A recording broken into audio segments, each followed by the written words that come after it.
Going to be one of those episodes today, everyone. Hello and welcome to High Rollers D&D. Yes. I am your Dungeon Master, Mark Sherlock Humes. What? And this whole time? And before, well, normally I would do an intro and say who's playing and things like that today, but we've got a very special thing and we want to get it done ASAP. Yeah. Because you might have noticed a couple of things already. So I'm going to throw it over to Chris Trott to tell us about a very important announcement. Do it. Hello, everybody. I am so excited to announce this for you. Cue video.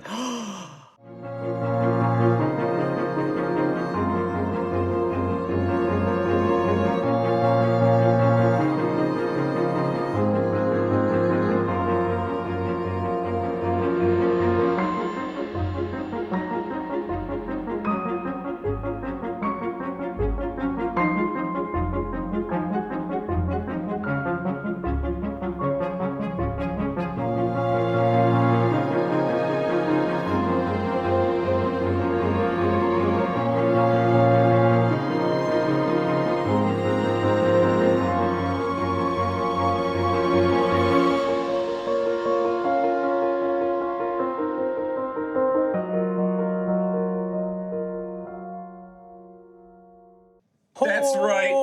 That's right. We got minis. Yeah. We got minis. Finally. Okay, so a bit of context for you all. I maybe 3D print now and again. You could say I'm a hobbyist. I'm a hobbyist. He has a problem. So when My Mini Factory, also Only Games, reached out to High Roller saying, hey, we could produce miniatures for you. How does that sound? And we were like, yes, please. Let's make this happen. Now. So I knew DM Stash. I'm already subscribed to them on My Mini Factory, and they make exquisite sculptures. They really do. So in a dream world, it would have been those guys that I'd select to make our minis. And guess what? They said yes. Yeah. Hell yeah. So right here is an enormous version just to show you the detail. Yeah, these are not the minis. These are not the minis. These are not minis. Let's cut to the minis in front of Mark. You may have seen them earlier. Yes, There they are. So in the front, we've obviously got the 32mm beautiful set, and yes, the detail is exactly the same. It holds up. It holds up. It really does. But if you also want, you can get the 250% if you want to have them as a display piece. They all come with their own beautiful base. They're quite chunky little bases there with beautiful filigree and stuff on them. If you get the bundle itself, well, you've marked it as 10% off. So if you were to buy them individually, you get all 5 together, it's 10% cheaper. Same for the 250%. And they're all available on Only Games Now. Link in description/chat. But yeah, they're sculpted by our wonderful friends at DM Stash. And they've done, I think, an incredible job. Yeah, absolutely We've had some incredible. back and forth. It's been a little while in the making. It's been a while in the January. making. But yeah, also, I'd just like to say a huge thanks, and we will be saying this for a few episodes. Huge thanks to DM Stash. They're the whole reason this exists. And right now, it is April, and it's their 3-year anniversary, which is awesome. I printed out their little 3-year plinth, which is phenomenal. I'll put it on the PTZ so you can have a little looky. Yeah, the quality of their minis are unbelievably cool and good, and that quality holds up in our ones as well. Yeah. They do, The and thing is that if they weren't insanely detailed, good quality, we couldn't blow them up to this percentage and look good. this incredible. We just wanted a little memorabilia. We just wanted, You know? well, Trot just Well, had, Trot has a had problem. vision. also, I mean, look at Rowan. a couple of things. Huge to the scale. A couple of things I want to throw on there as well is if you have friends who are DMs and they, you search for things like Dragonborn Sorcerer and things like that. Yeah. These guys are going to show up because they could be used in your campaigns as well, not just as like these characters. If you want to have a cool Leonin Druid, then you've got a great option in using Gruff as maybe an NPC in your game or something like that as well. Yeah. Also, I want to say in the video, I think we showed off like the painted versions as well. These right here. Which we're going to show off in a minute. I want to do a huge thank you to Rosie and Izzy, who are the painters for our gorgeous minis. They're friends of mine. You can find find them on Instagram at Kazmin, KAZMIN_, as well as Rosie Paints Minis, both on Instagram. They're absolutely incredible professional miniature painters, and you're going to maybe see the painted versions a bit later on, maybe. Yes, maybe we'll get them in action. But please go and check them out on DM Stash and on Only Games, and go and buy. This is like our first Althean merch. This is like the first piece of merch you can go and get, and these are going to be sticking around. Be highly successful. These are obviously print on demand, but they've also started printing a bunch right now. So if you're one of the first to buy them, the turnaround is going to be very fast. And after that, obviously they print them made to order, so they'll always be available for you. Also, I just want to say with DM Stash, it is April, so while in April, their entire store is 70% off in celebration. Wow! So if you 70%. If you like 3D printing minis, obviously you get the files for those, and they drop like 21 minis a month. It's insane. The current one's called Crucible the Chosen. They do modular terrain and stuff like that in these packs as well. So it's not just minis. Please go check out DM Stash. They've done this for us, so we are shouting them out. Thank you so much. Yeah. And it's that classic thing as well of if these do well, then maybe in the future we can do more stuff, or if villains or NPCs, we can do more stuff. We can expand the range, and it's been absolutely amazing. And I know that Trot genuinely has been buying and printing a bunch of their stuff. I've got a pile of miniatures that I want to paint up to use in Altheya. They are Remember really that dragon gorgeous. out there? Yeah, that's DM Stash. Yeah, there's like pieces of terrain we're working on. There's a bunch of other miniatures. As a miniature painter, these are stunning to just hold, and the amount of detail they are really, really gorgeous. So definitely highly recommend. Whether or not you are a mini painter, even if you're an amateur, I actually think that these would be great to paint just because they are so detailed and you can really do some wonderful work. Rowan's arms are actually raised. They're raised, so you can dry brush all those geometric embroidery patterns. on Daisy's corset raised. And it holds up at 32 mil. It's incredible. So huge thanks. Go on onlygames.co. And high rolls are on the front page right now. They are, we are. Really cool. Please do check it out. Just get some views on it if you aren't interested in at least purchasing some. But the prices are very, very reasonable, I hope you'll find. Maybe pick up some other miniatures while you're there as well. Grab the High Rollers bundle, get the 5 NPCs, grab some monsters, grab some other cool characters, grab some terrain. DM Stash actually are on Only Game as well. If you don't have a 3D printer, you want to just get the minis. You can do that. So get our bundle right now. Thank you. Amazing. Thank you, Chris Trott. Thank you, everyone. Thank you, Only Games and Minifactory as well. Fantastic. A couple of other quick things before we jump in. Coming up on next Saturday. So next Saturday, we have another bonus sponsored one-shot from our friends at Modifius. This one was a really fun one. We were playing through their brand new, an alternative version of their starter set for Acton Cthulhu, which is their kind of Indiana Jones, Hellboy, the Mummy-inspired Cthulhu game. And that is coming out on Saturday, the 20th of April at 5 p.m. That will be live on Twitch and YouTube and all that kind of good stuff. So please come and check that out as well. That's going to be a fun one. We dressed up. We had some set modifications. Fully steamed. It was really, really cool. Everyone did an amazing job on the costumes. It's a very exciting one to come and check out. Speaking of one-shots and things like that as well, also our Insomnia live show is on YouTube now as well. That is available to go and watch. With Jen and Aliona. Yeah, with Jen and Aliona as well.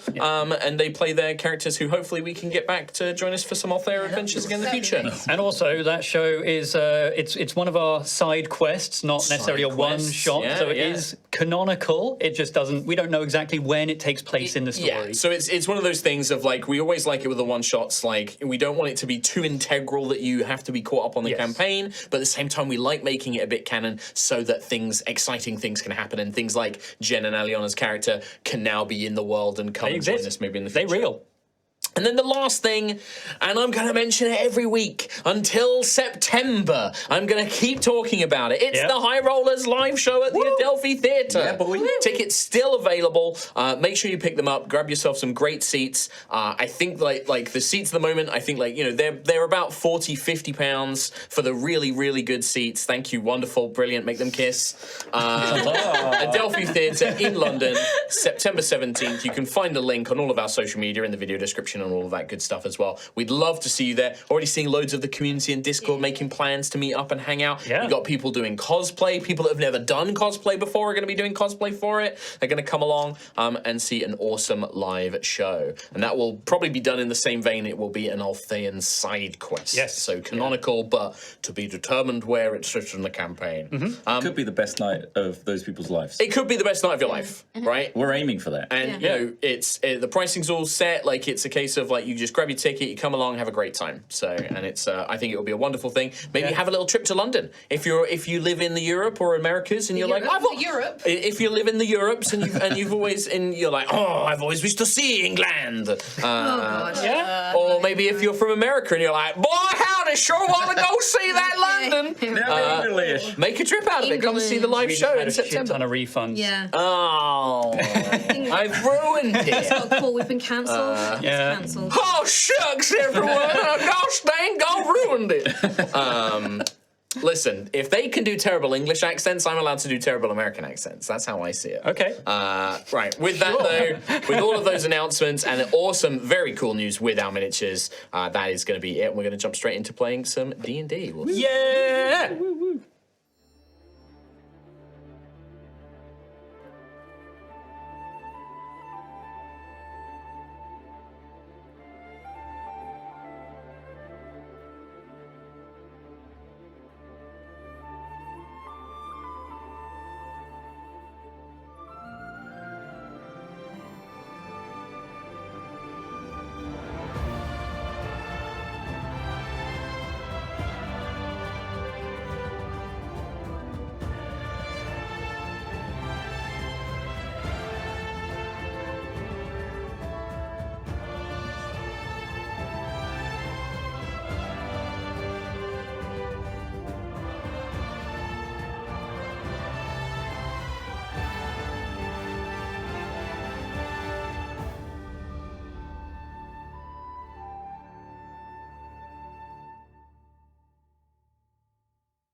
Welcome back to Altheya the Dragon Empire.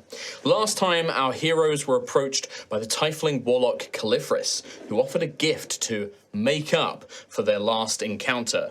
They briefly discussed the idea of asking Caliphris to help with a plot involving the Lamplighters Guild, specifically to obtain 2 pieces of Fellite, a metal from the planar realm of demons and devils. But ultimately, the party decided that the cost and consequences of doing so were not worth the risk. The bulk of the party then went to meet with Tobias Leto, the elderly human guildmaster of the Lamplighters Guild, who invited them to dinner.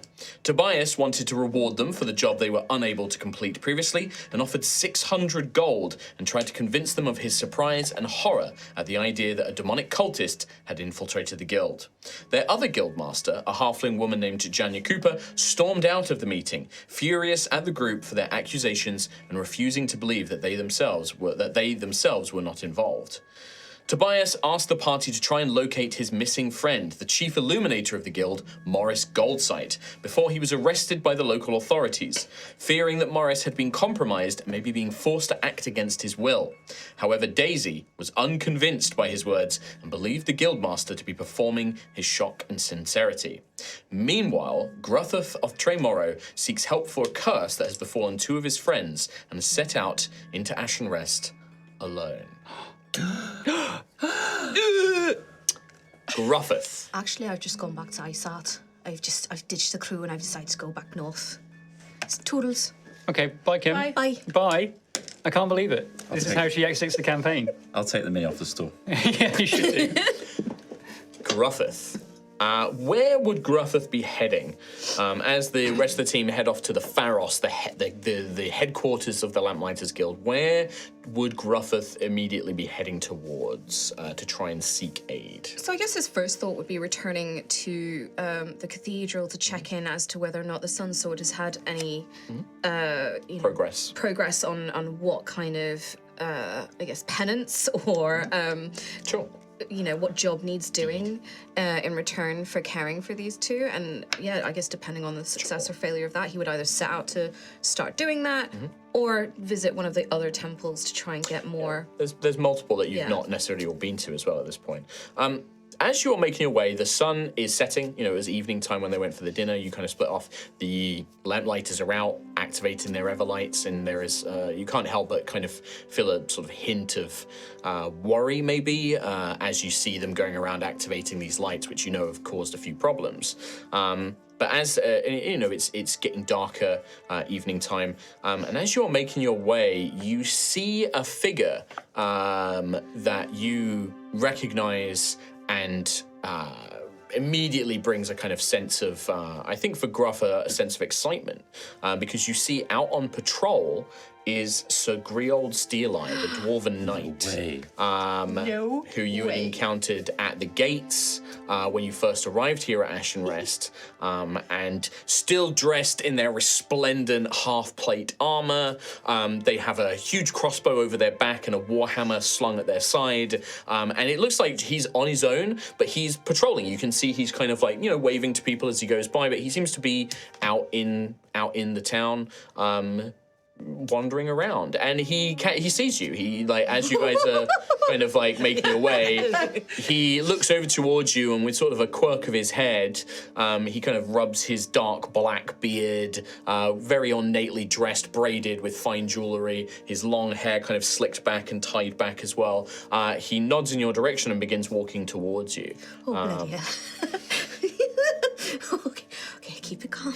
Keep it calm. And when he arrives, and I think I remember what his voice was, but I might be getting it confused with somebody else. I think he had quite a northern voice when I did him last time. I don't think he was Scottish. I think he was quite. I just remember northern. it being dreamy. Yeah. He will. Was it? No, it was Scottish. It was. Oh, was it Scottish? I'm trying to get Gate, confused. right? Yeah. Okay, it was Scottish. Because I distinctly remember being like, thinking Mark's doing a Scottish accent. I was trying to remember because I know I've mixed it up. Hate crime. So listen, I think my Scotland's not bad. It's not bad. Katie It's a lot better. It's a lot better than my Welsh, and it's a lot better than my I Irish. can't comment. Slash American. Hey, my LA accent is fine. My American's great. But he will look over and he'll say, "Hello there. I remember you. You were at the gate, right?" Hello, my name is Griffith. I'm from Tremoro.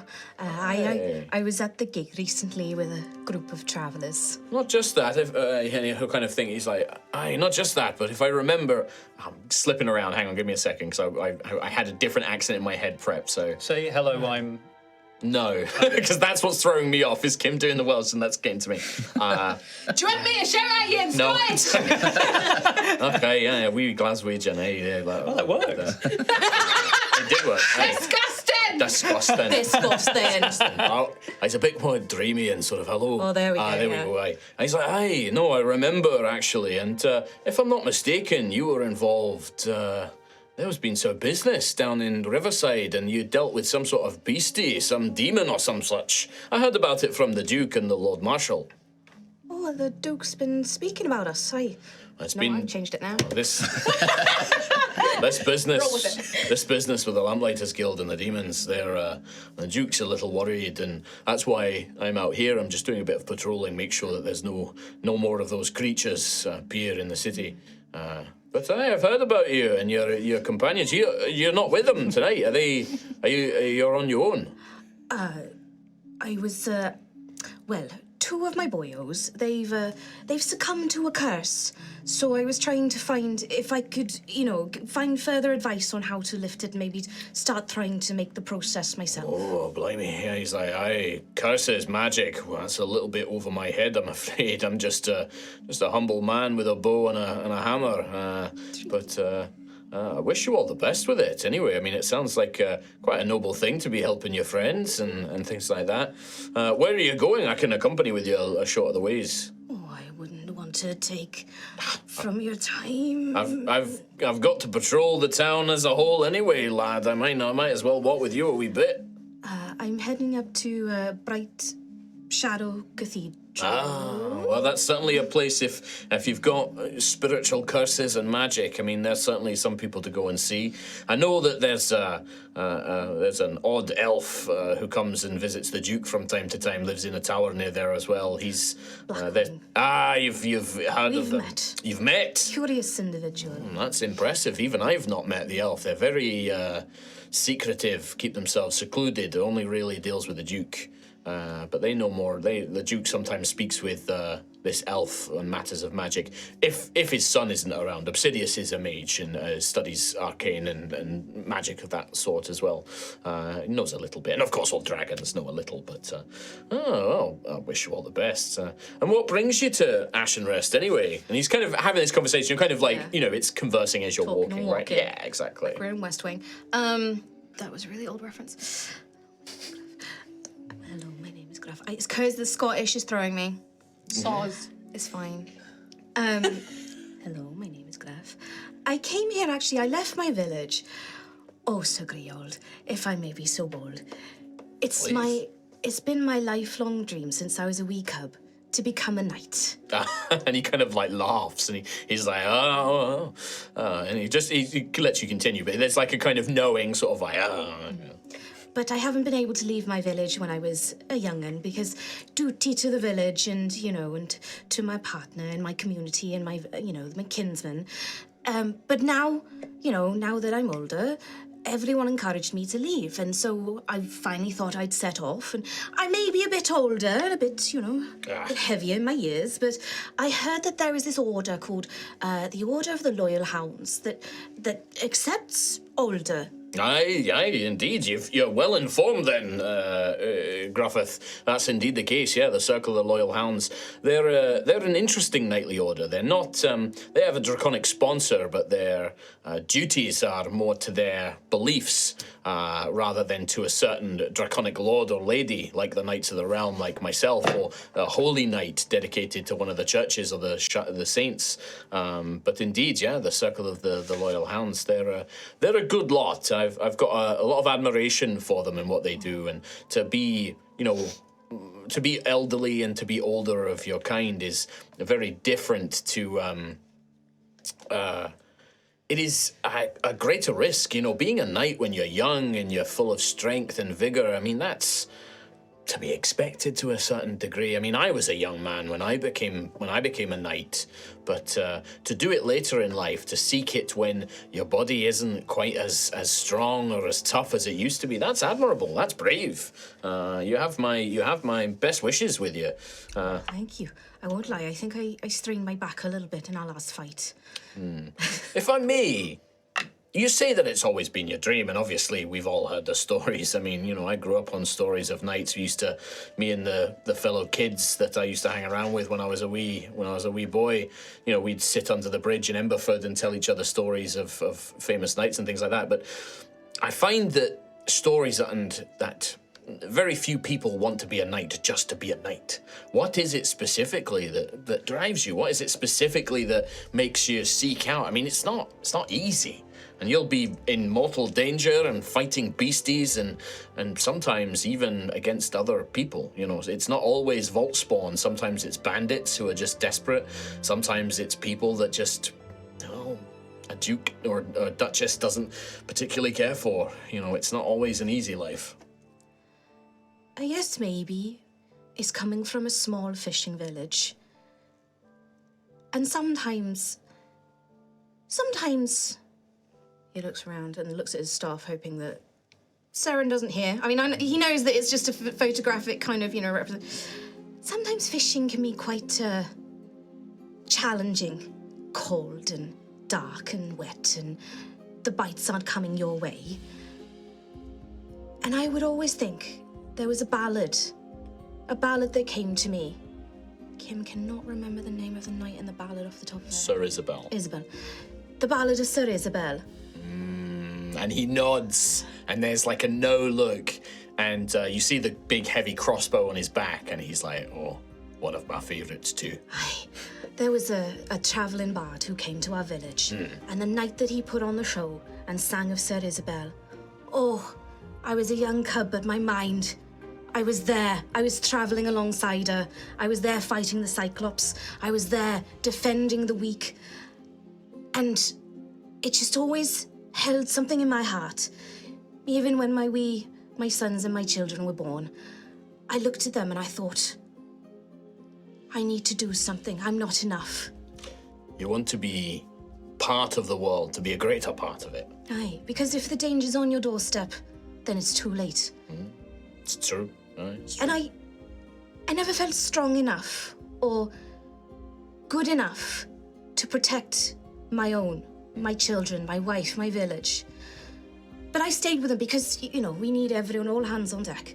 But it was only in my later years, when everyone was a bit more grown and settled, and my wife said, it's time. I wonder, a true thing of beauty to have a partner that supports you in such a dream and sends you off far from home. I've never been to Ice Heart, but I know it's very far away and very cold. And if I remember, the people there are very tightly knit to see you off, to let you go and travel the world. That's a great show of love, that is. And he kind of gets a little bit misty-eyed, and he's like, well, I don't have a partner myself, but I know a little bit of what it's like to have that feeling of inspiration, to have that drive. You know, for me, it was meeting Duke Ignatius. Oh. Yeah. The first time I met that dragon, I knew, you know, it was funny, we were guarding a gala. I was in the army at the time for the local lord of Emberford, and he was hosting some draconic do and things like that, and I was on guard duty. And out of all the dragons that came, you know, it's a big deal. There was a lot of wealthy people and things like that. And then he arrived, you know, as a dragon. And then he became, the tall, the audience recently. handsome fella that he is. And out of all of them, he was the only one. And he came to every single soldier. And he asked us who we were and our rank. And he shared stories with us. And he took us aside and said, have a drink, you know, you're on duty. And he cared about us soldiers, you know. I think it's because of, you know, I was not born yet, but I heard about the war against Galvasar and the dragon that he was. You know, he's a fighter and he's a soldier, and I think he appreciates that in the like around. And once I met him, I couldn't get him out of my head, and I left Emberford and I travelled north and I came here to Ashen's Rest, and I said, oh my lord, please, you know, let me into your service. And I thought he'd make me a palace guard or tell me to join the army or something like that, be his armourer or something like that. And he said, well, young man, if you wish to be a knight, if you wish to serve me, I can think of no better way than as a knight, so prove yourself. And I didn't dream of something as lofty as that. And so I said aye, and I said, what is my test? And he gave me one, and I went off, and it took me a while, and it's, you know, it cost me from time to time and things like that, but I'll never look back on it. It's a great deal. That sounds positively dreamy. Oh, well, you know, for a young dwarf who grew up as a bridge rat, you know, that's it was quite a dream. But still, it's, like I said, it's being a knight is no easy thing. There are times when you have to question what you believe in matter of what you represent. You know, the vows that you swear. It's no easy thing to break a vow and to go against what it is. You know, there have been times when I've really had to second guess, you know, what I am and who I am and everything else.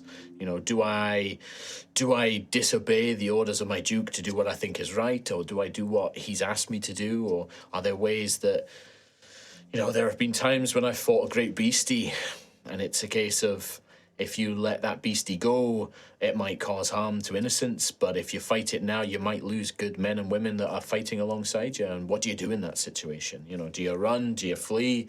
Do you put your own life on the line? What does it mean?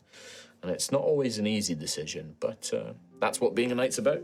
That's about making hard decisions. Sometimes you've got to sacrifice what you believe for the greater good. I must admit, I never thought of that.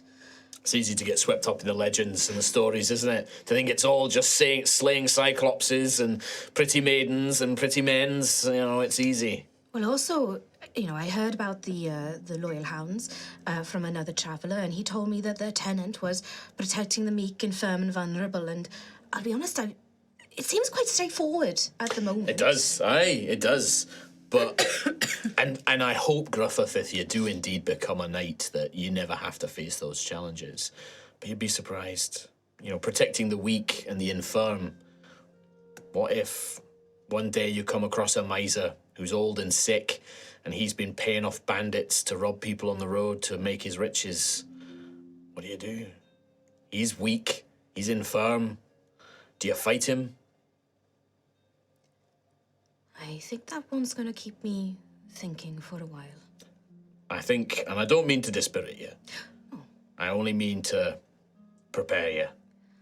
I very much appreciate your wisdom and your counsel, Sir Griold. He just waves his hand. He's like, I like talking. It's very rare that I get to talk with somebody who I think can understand. When I'm on duty or if I'm in the presence of the Duke, I've got to maintain a certain sort of appearance and reputation. It's rare that I get to just talk man to Wildheart, so it's nice to have these conversations. But and he points up. He's like, we're at the cathedral now. I'm not really a god man myself, but I'll leave you to it. I've got to finish up my patrols. If I could give you a little bit of wisdom on my own. Please, always. These lights, some of them, the ones that are summoning these demons, they feed on negative emotion. So if you're near one of these lights and you start feeling, well, I couldn't imagine you feeling anxiety, but if you start feeling anxious or het up or, something's wrong, get away from the light. Good to know. Thank you very much. The Duke, I've not had too much. He's just asked me to, make sure the city's safe, go out on patrol and keep an eye on things and stuff like that. I didn't know too much. He kind of looks at you for a minute. You know a bit more about this business with these lights and the guild and things like that. What do you think's behind it? Do you think it's just some cultists? I mean, I've known the Lamplighters Guild, and they're very ambitious, and I'm always wary of people that reach beyond their means. Do you know what I mean? I definitely think there's something going on in the Lamplighters Guild. Exactly what you think. Someone has been too ambitious. And from evidence we've found, it goes back a number of years. At least as much as 4, maybe more than that. But there's definitely something bigger going on. And I heard now that apparently one of the Lamplighters has gone missing. And I'd be very curious to know what they have to say in this. But there's definitely something going on there. Well, you're a good man, Gruffith, and he kind of reaches out a hand to shake your hand. Big paw in his little dwarven hand. And he just says, you need, if you and your friends get in trouble, send for me. What an honour. Thank you for your time. Not an honour at all. Warrior to warrior, that's all it is. And he'll sort of give you a nod, and then he departs. You can see he definitely has that look of he kind of, in fact, roll an insight check for me. Natural 1. Gruff is Natural 1. Yeah, he takes a moment, he looks up at the cathedral, and then he just looks away, and then he just goes on, and he just waves. He's like, good evening. Goodbye, good luck, and then he heads off. I think as soon as he's out of sight and Gruff looks around, he's just going to go behind a bush and hyperventilate. Big cat man just hyperventilating from Hairball. From everything else. You know what? That's the crossbowman. Oh, from the roof. The secret crossbowman. The vigilante. It's when he's off duty. Maybe it is. The inside check, you missed him saying, send up a bat signal. Right, yeah. Damn it. Briefly going to cut back to the rest of the crew because I think that we had sort of reached the end of the conversation with Tobias. Pretty much. But if there was anything else you wanted to ask or say to him, he's certainly pretty much done. Now that we're not at the very end of the episode, in which I would throw this down, the money is there. Yep. I suggest that we don't take it. That was my suggestion. I don't want everyone to just jump on board and say, okay, we'll do that because, time's running out. How would you communicate this? Are you openly saying we shouldn't take this money? I would say to him, sorry, I've lost my voice. I can't figure it out anymore. Say something Xanthius-y. Oh, there it is. Hi, I'm Xanthius. Fuck that. You son of a bitch. We're not voice actors. Some of us tried to be for a while, so... I would literally just communicate and say I wouldn't want to take the money at risk of it impeding the investigation, just in case that something goes awry. Are you saying this in front of Tobias. You still have a connection to me in my head. So you're saying, in front of Tobias, you're basically saying, we don't want to take this money in case there's some problem with the investigation. He'll just sort of be like, what do you mean? What kind of problem could there be? Ron he's like half gripping it right now, and he's not allowed putting it down, but still touching it. We don't know where the investigations into the Lamplighters Guild will take the authorities, and it's probably in our safety to not separate ourselves as much as possible, but... Neutral. Neutrality. Not to imply that the authorities are investigating you, of course, or even Janya. Yes, this is why my confusion comes from, my dear boy. We have nothing to do with this nefarious business, and you took a job, and this is an extension of goodwill, of simply to say, if it were not for you, this whole affair would not come to light. An extension of goodwill that we can accept once we reach the other side of the investigation. Well, it is your decision, yes, very well, if so be it. Maybe a down payment. If this is just my suggestion. If you want to take it, if anyone else has any... The back and forth of the conversation is Ron picking it up, putting it down, picking it up, putting it down. I suppose you just want to avoid a conflict of interest. I suppose if anything were to come our way...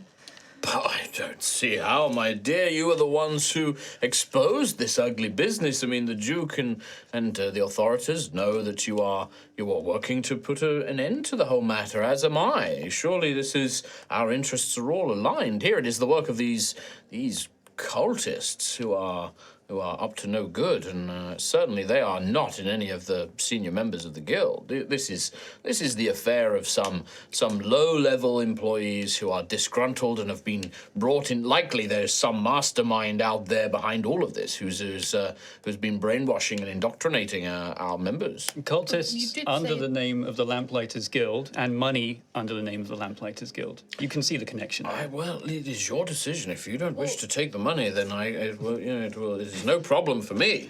I'm just confused, is all. I think Davey's grabbing the money. What? Do you want it?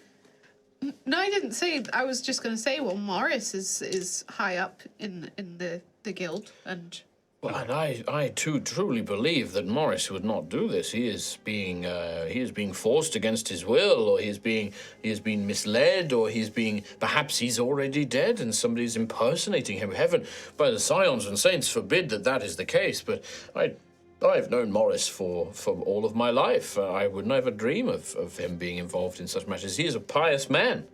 He would always attend service with me, and he is a firm believer in the Scions and the Saints. I do not believe for a second.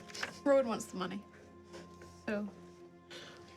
Are you taking some or all, or you're going to take one of the platinum bars, so 100 gold?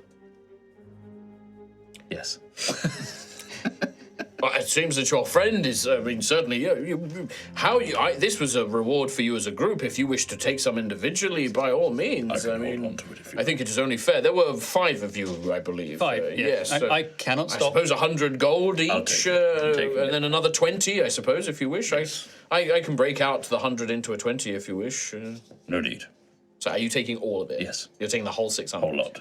All right. Okay. I just wish to voice my concerns. Communicate? Can I communicate back? Yeah. In my head, yeah. You can talk. Basically, the 3 of us are we're in a we're in a group chat right now. We're in a group chat. Rowan is like slack-jawed, looking at Tobias. Hello. Hi. Can you hear me? Yes. Hello. Yes. Hello. If you wish to take the money, take the money. Well, I'm thinking. Okay. It's a good amount of money, but if we have an issue with neutrality, we can always hand it in to the High Authority. Yes, I suppose. But for now, we'll keep it safe. I'll keep it safe. You're not going to spend it, are you? No. Well, it wouldn't be a terrible idea to, lift your giant curse. That's true. We do need to remove that. I need you alive, Sansers. I need you alive.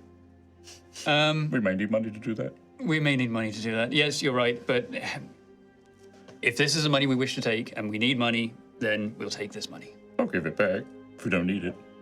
Okay. Okay. Slackjaw the whole time. Yeah, I imagine he's kind of like looking around, but it does kind of like Rowan's like looking slack-jawed, but like he's assuming that you're all having this like hesitated moment because that can be quite rapid, the conversation mentally.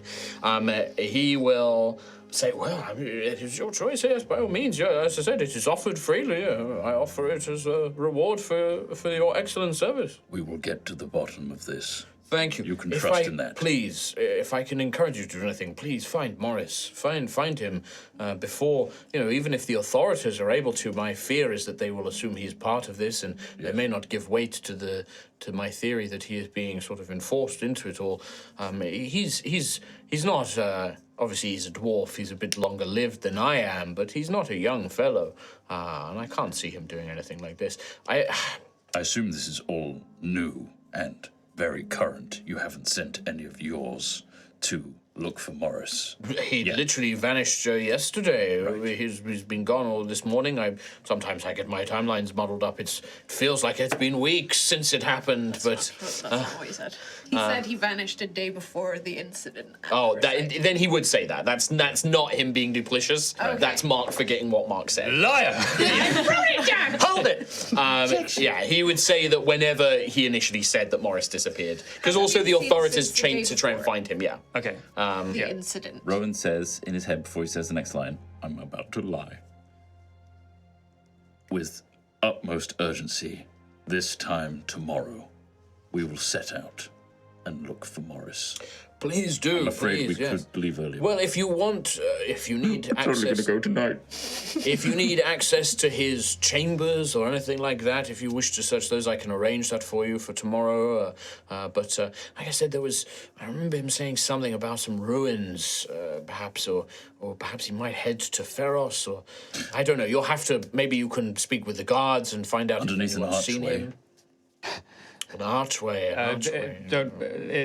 These ruins to the south, did you say? The south, east, across the Ruby River. Yes. A place called the Ashen Citadel is amongst the Ashen Hills.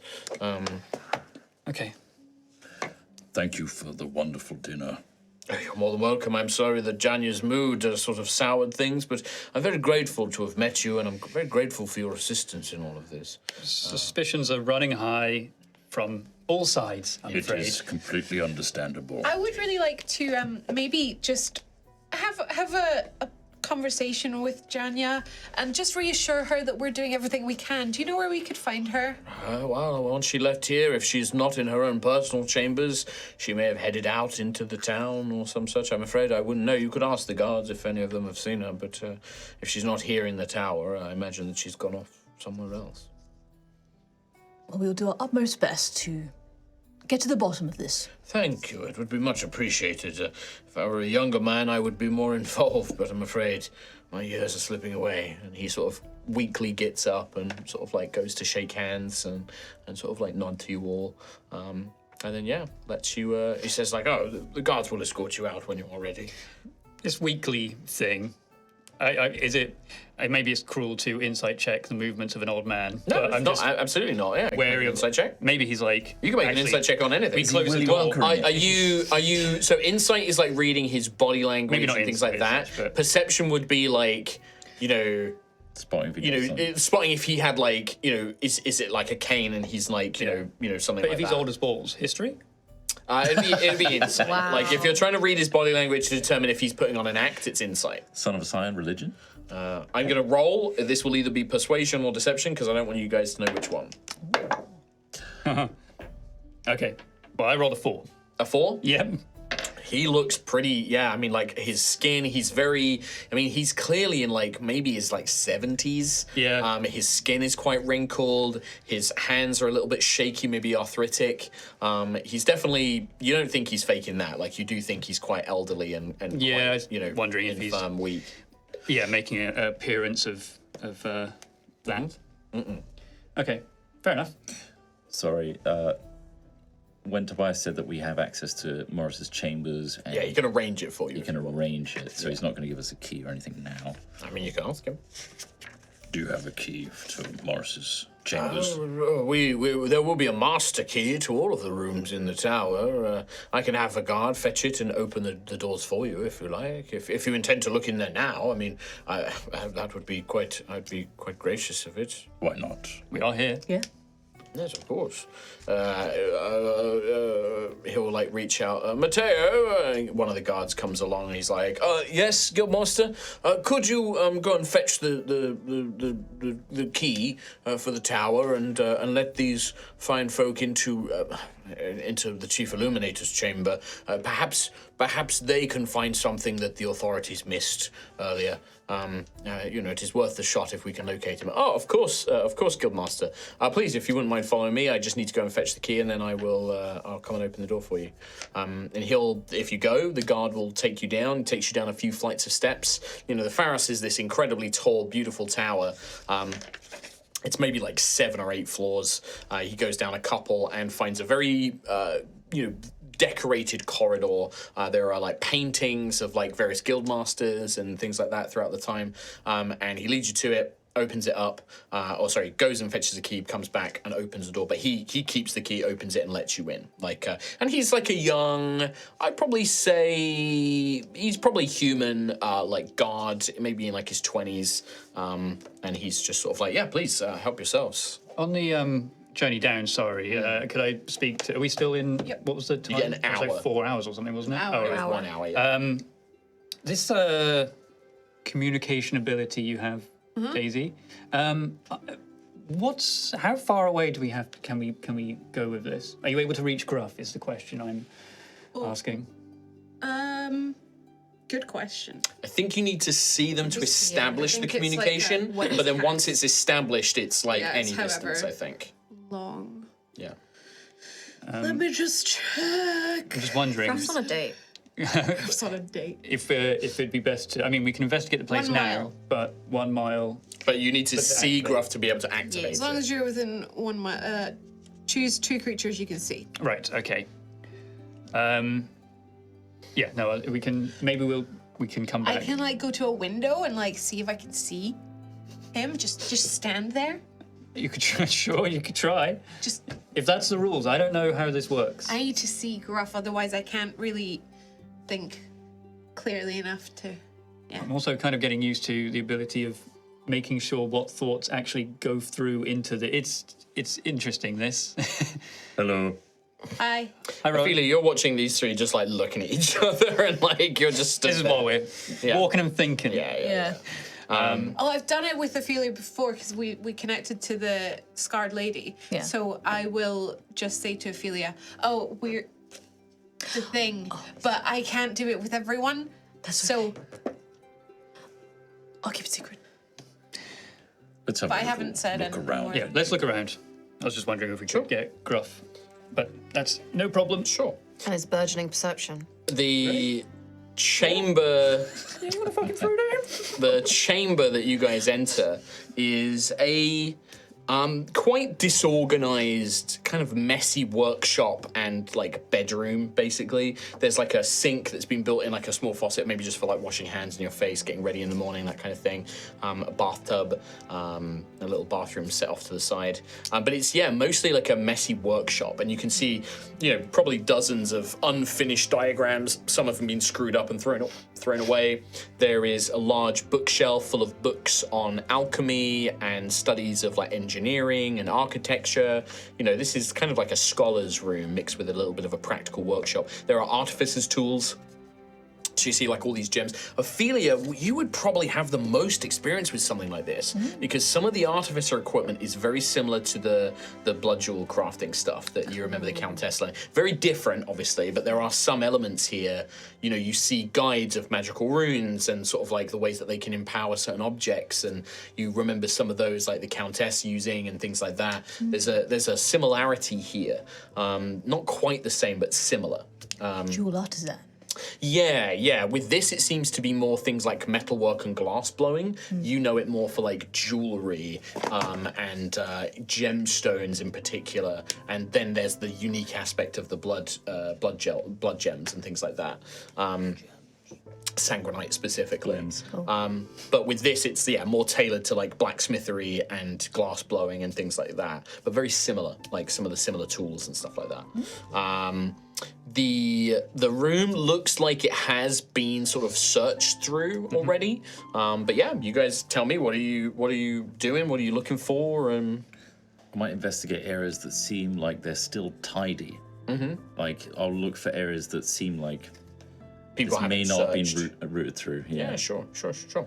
Give me, so Rowan's gonna be, are you physically like searching? Like, are you touching walls and like moving stuff? That's an investigation check then, if that's the case. 8. 8 for Rowan, okay. What's everyone else doing? Because I'm assuming you're doing stuff whilst Rowan is doing that. I think Ophelia will go and look through all the instructions for all this Artificer stuff, yeah, Sure, see what he was up to, see what he was making. And so you want to speak specifically, what were they being used for? Yes. Cool, that's going to be an Arcana check. Cool. Oh, man. 7. We back. 7, okay. Woo! And then what are Daisy and Xanthias doing? I would like to look through any handwritten things on like the desk. Basically, I want to check through his notes and see if I can, like, is it all in the same handwriting and stuff like that? Like, because I want to see if there's something that looks like someone else wrote it and put it on his desk. As a framing him kind of a thing. Gotcha. Yeah, great. So that would be, it's probably going to be investigation again to like rummage through the notes and find things like, notice a forgery and stuff like that. 3. We have fate. Oh shit, we didn't do that. We're out of fate today. Crucible! No fate today. No fate, but what we make.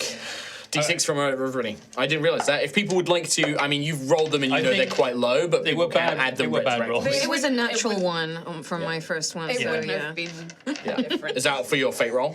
No, sorry, 5 for my fate roll. Oh, 5, okay. So that's 1 for you guys. I also, for fairness, won't use one on my next roll. Okay. But you can do, because everyone should have had them. 6 for Daisy. I did a 6 You got 6 for today. Daisy, so that's another one for you guys. I have a 5. Another one for you guys. Oh my god, we're going so well. Chop's making a face though. I got a 6. Yeah. I knew you were going to double bluff me.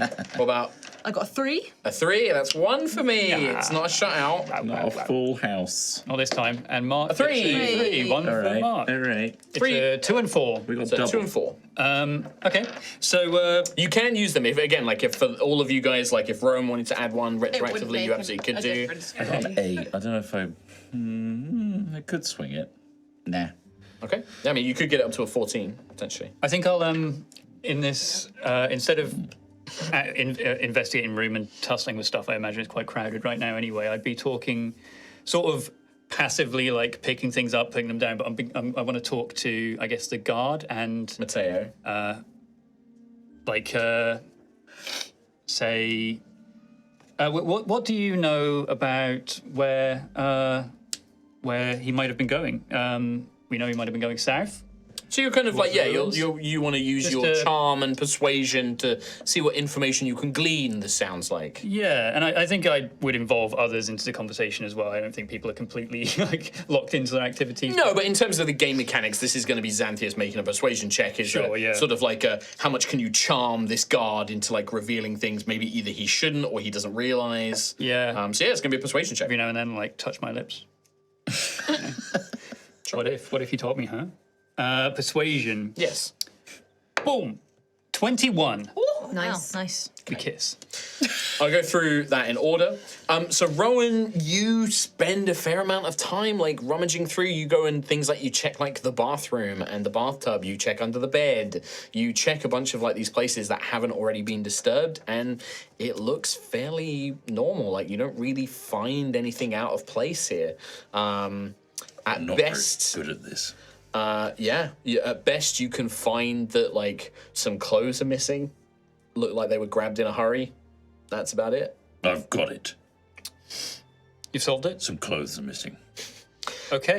Ophelia, you might recognize some of these tools and equipment, but their exact purpose and what was being created here eludes you, unfortunately. This is just too dissimilar to what you're already used to. At best, you can definitely tell that there was there has been some work on maybe like some sort of lantern or light, but how exactly, like it might not even be connected to the discs. It might be like just, looking at new ways to make the lights and things like that.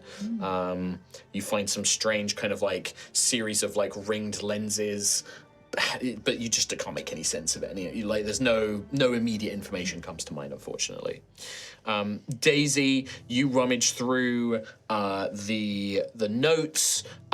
It all looks to be written in the same hand. You don't see anything's been forged here, but also the notes and diagrams, none of it really relates to the lanterns, the everlights, or any kind of like discs or anything like that. It's actually more like prototypes for things like, here's a music box that can record messages and things like that. It's like experimental things. You look like these might be like ideas that Morris had for expanding the Lamplighters Guild into other areas. So like, yeah, a music box that can record and play back sounds, a system to transmit messages, things like that. Like it's kind of like, ideas that he had, like sketches. The only thing you would find is this does not seem to be a comprehensive list. Like, definitely, this is not everything that was here. Some, books and journals and diagrams have been taken and are no longer here.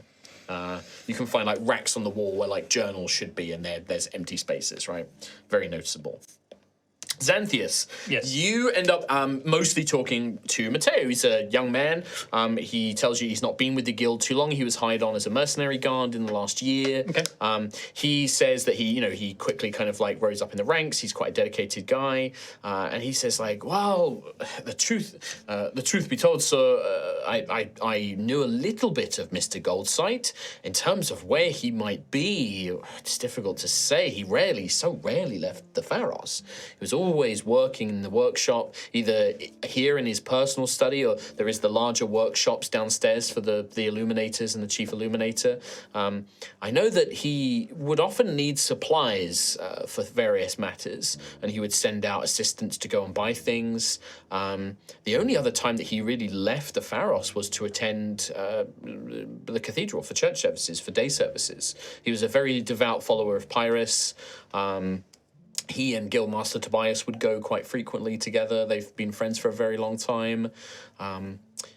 Yeah, he mentioned that there was some research he wanted to do outside of here, but I'm not really sure. I was mainly asking, how long have you lived in the area? Apparently there are these ruins that he was last said to have... You mentioned something about that. Yeah, there was the Ashen... it was some ruins. The Ashen Gate, it was... All I really remember about it was that it was destroyed during the Oriat insurrection, when Galvasar and the traitors tried to rebel against the Empress.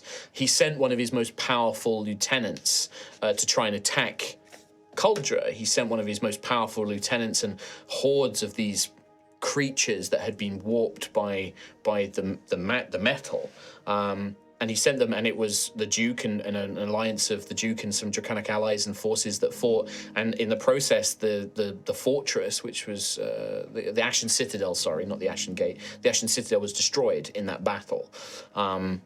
He always used to mention that he would say things like, he imagined what sort of finds might be buried in the rubble or like beneath the ruins and things like that. Maybe there were fragments of the Gold Dragon, or maybe there were relics that were dropped and things like that. Do you understand the significance if he is looking for...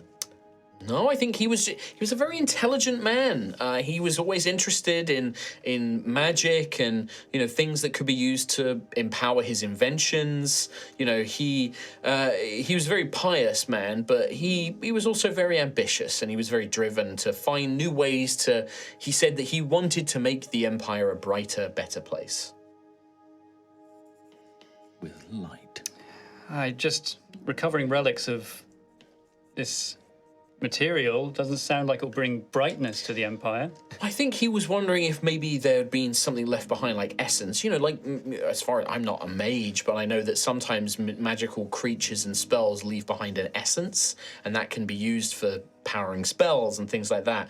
I mean, I don't imagine that he would have ever tried to get involved in anything too dangerous or heretical. It's why I'm so surprised about all this business with these lights and this demon and things like that. It's, from what I could hear, it just doesn't sound like something I'll be honest, sir. He was a bit of a nerd.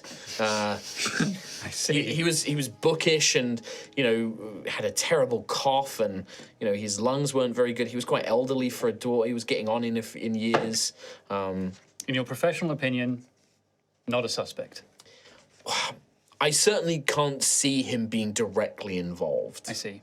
But also, like I said, he wasn't the type to really leave this place and go anywhere else. He talked about places, but I can't see him doing it. I don't think he was quite agoraphobic, but he did not like being outside.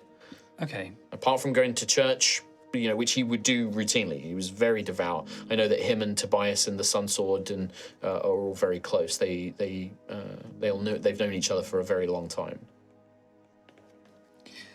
While we're talking, friend to friend, what about Tobias? What about Janya? Guildmaster Tobias. He's like, Guildmaster Janya, and there's a bit of a kind of like, but with Tobias, he's like, Guildmaster Tobias has been amazing. He personally asked me to be part of his own guard, and like, thanks to him, I've been promoted. I've made a lot more money now. I can support my family. Like, he's been great to me. He always tells me that I remind him of when he was younger and things like that. He's been sort of a bit of a grandfather to me, and he's kind of like quite sincere and smiling and bright and things like that. And Janya? Well, Guildmaster Janya, she's very sour, to be honest, sir. And he kind of like looks around. He's like, she bites our head off if we do anything. And she's so protective of the guild's reputation. And she has a hatred for the Stonemasons Guild. And she doesn't like the church, which Tobias and many of the others are very devoted to, and she's just a very prickly person. Like, any little thing sets her off, and you have to be it's like walking on eggshells when you're around her. Well, apologies if this investigation has made her grumpier than usual. I'm thankfully not on her guard duty tonight, so not something I have to worry about. Thankfully, I'm looking after Guildmaster Tobias this evening, so I am not. That is not my problem. Okay. Anyone else? I've got it. The clothes are missing. Nice. That's where I come in and say that. Okay, I see. Ophelia, was there anything Ophelia wants to do or say? Or I feel like we probably want to ask the guard. So what do you know about the Sun Sword? I know that Tobias mentioned he was very fond of this Sun Sword. Well, I know that they've been friends for a very long time. I mean, she's a lot younger, almost like a daughter to him, I think. He speaks of her very fondly. They're very devout. She's, I've only really known her as she's been the sort of head of the Pyrrhus Church, for a long time, since I was a teenager, really. I don't really remember the priest who was before her, but she's very devoted to Pyrrhus. She's very stern and strong, but as a warrior, she's supposed to be quite powerful and being like a representative of the goddess of the sun and the Sun Sword herself. It's she's imposing, but I don't hold any ill will against her or anything like that. And Tobias and her are, very close. They've been friends for a very long time. He bought her property, didn't he? I remember Tobias saying he bought her house for her and things like that. I didn't know that. No, unfortunately. But just in conversation, I've escorted him and the chief illuminator to the cathedral, and it's very friendly. They hug, they greet each other very warmly. If I sort of see him as a grandfather, I think to her he's a bit of a father figure. Interesting. They sometimes. He kind of thinks for a minute. You did get 21 on your persuasion, didn't you? So I think this guy's quite warmed up to you as a crew. And he's like, he looks around. He's like, well, I have heard she came over for dinner once and they were deep in their cups and things like that. And I mean, the followers of Pyrrhus and the Scions can be quite vocal with some of their beliefs. But you know, they've talked about things about, you know, how they sometimes talk about how the Empire it could be so much better, and that there's a lot of corrupting and weak elements in it and things like that. And you know, Tobias wants the guild to be a source of illumination and education, and the two of them seem to agree quite fondly on that. I think they disparage a lot of other people's religious beliefs, and he's like kind of they think that should not be allowed in the Empire. I mean, this business with the stonemasons and the Empress being a goddess and all of that, they were not happy about that, and they weren't shy about vocalizing that either. Interesting. But not that I want to say anything bad about the man. Like I said, he's been very good to me and everything else, and I would never disparage a follower of the faith or anything like that. But just something I picked up on. I think they, you know, the way that sometimes old people get carried away with things, you know, the youth of today and all of that. It felt like that. So they have a very outward Gruff reach. said exactly that to us. Multiple times, actually. Youth of today. Gets carried away. Easy life. Old mind, Gruffs. Don't know how good they've got it. Those Empress cultists shouldn't be allowed to say what they're saying. It's that kind of business, you know. Friggin' Zoomers. Should bring back a life of piety and smiting. Back in my day, we smoked. We smoked. Smoking every day. Let's get Old Testament on these bitches. Smoked nerds every day. But yeah, unless you guys have got anything else. Ophelia would just walk on the ceiling. Uh, Spider walk on the ceiling. Sorry, is there... Matthias Up here for any more clues, seeing if there's is anything like, around. She does that sometimes. It's really weird. Yep. Did, I don't really like it. anyone- Ophelia, I don't like it. It's quite wonderful when you get used to it, darling. You should try it. I don't think I can. Blood rushing to your head. I feel dizzy. Helps me think. How tall are these ceilings? It's a dwarf's room, so they're not that tall. It's like like ducking face out. height. Yeah, I mean, Rowan probably would, like, yeah, you probably have to walk around Rowan. Excuse me, Ophelia. Sorry, What? excuse me, sorry. My hair's just on? brushing over you. Sorry. Well, while Ophelia's getting a different angle on things, did anyone pick up anything interesting? You said the clothes were I missing. would have picked them up, but the clothes are gone. Okay. Really okay. nice handwriting. Nice That's handwriting. That's all I got. Clothes I'm are so gone. sorry.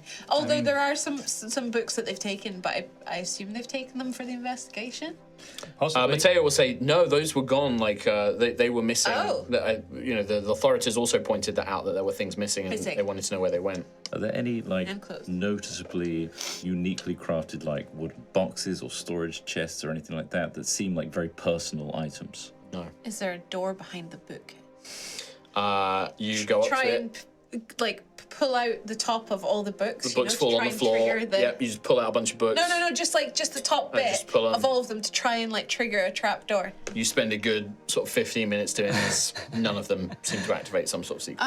I read a book once where there was a trap door behind a bookcase. So I just read that had- one too. It's good. I so wanted good. to check. So no, there's none. What was the name of that series again?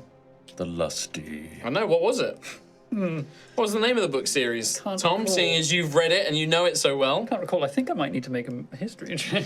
I don't think you do. I think you would. You think you would know it. No, I can't remember it. Oh, Anyway, can't be that important then. can't be that important. It was good, not that good. The bookcase.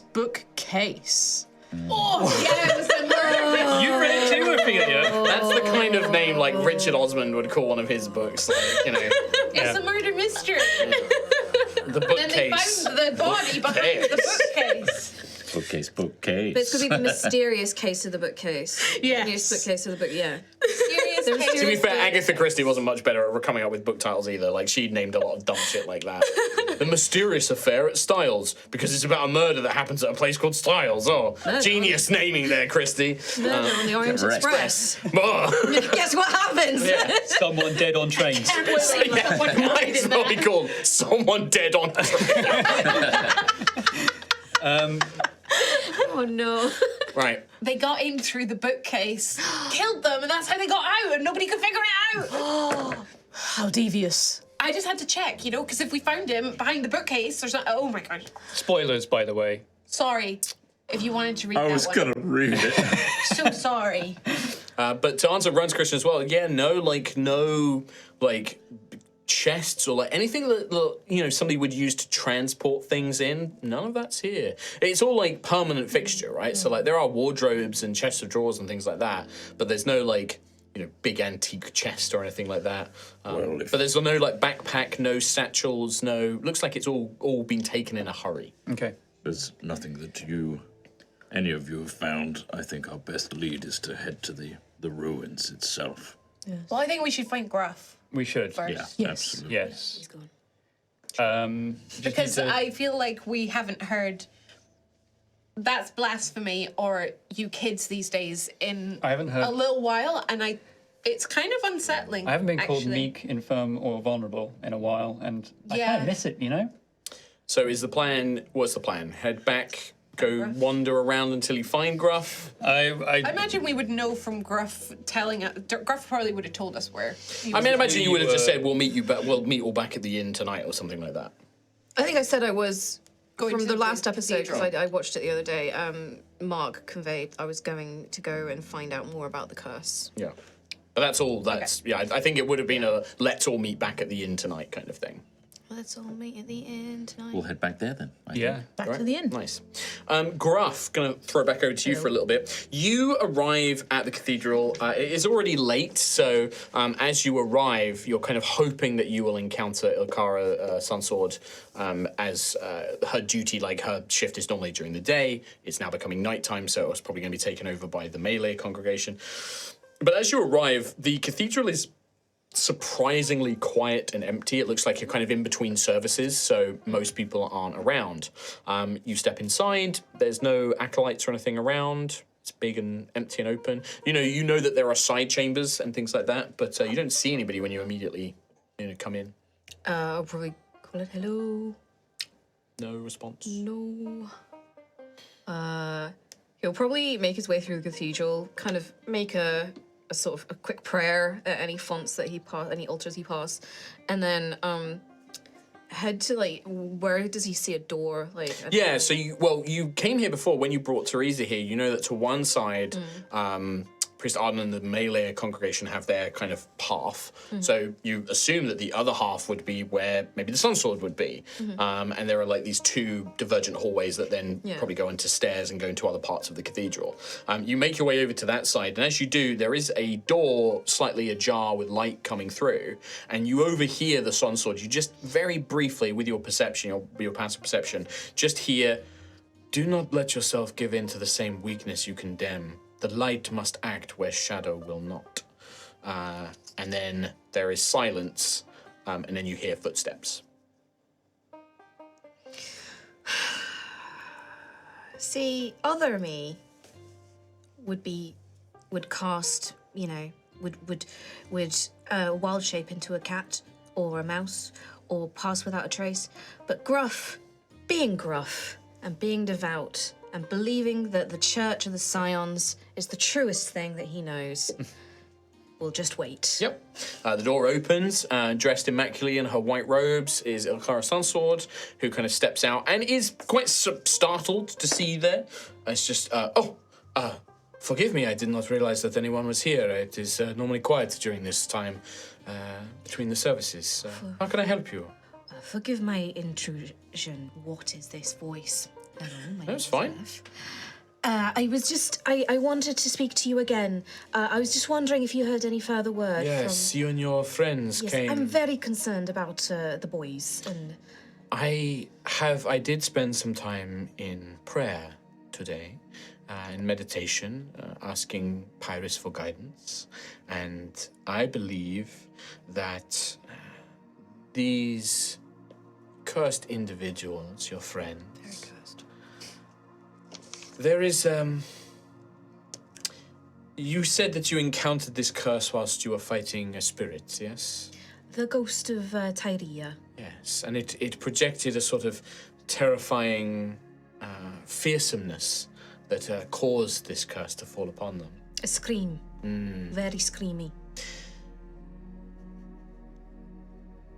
There is weakness in our hearts. Moments of fear, jealousy, bitterness. Pyrrhus believes that one must be strong, and we must face our weaknesses, and we must overcome them, and be greater than them, be greater than what we fear. Very wise. I have not a vision of such, but Pyrrhus has informed me that these two individuals need to prove their strength, and if they do, and make an offering and pray to her, then they will be rewarded, and this curse will be removed. There has been talk lately of a creature that roams the hills across the Ruby River, a being that goes with golden light and demonic fire, a creature corrupted by the foul taint of crown steel. Such things should be destroyed without question before their corruption grows and spreads. If they slay this creature and burn its body till nothing but ash remains, and pray to Pyrrhus in dawn's light and scatter those ashes, I believe the warrior of the sun will cleanse them of this curse. Sounds like a very fitting task. Do you know what kind of a creature it is? You said bathed in golden light. The reports of it are fragmented. Some describe it as a hulking thing on 4 legs with spikes and horns and spines and such. The only thing that it is common, some describe it more as like a large predator, a cat or a wolf or some such, prowling around. But one thing is certain, it glows with golden light and has a sort of inner fire. Those who have managed to escape it have only barely done so. It normally chases and pursues sort of in a wild rage.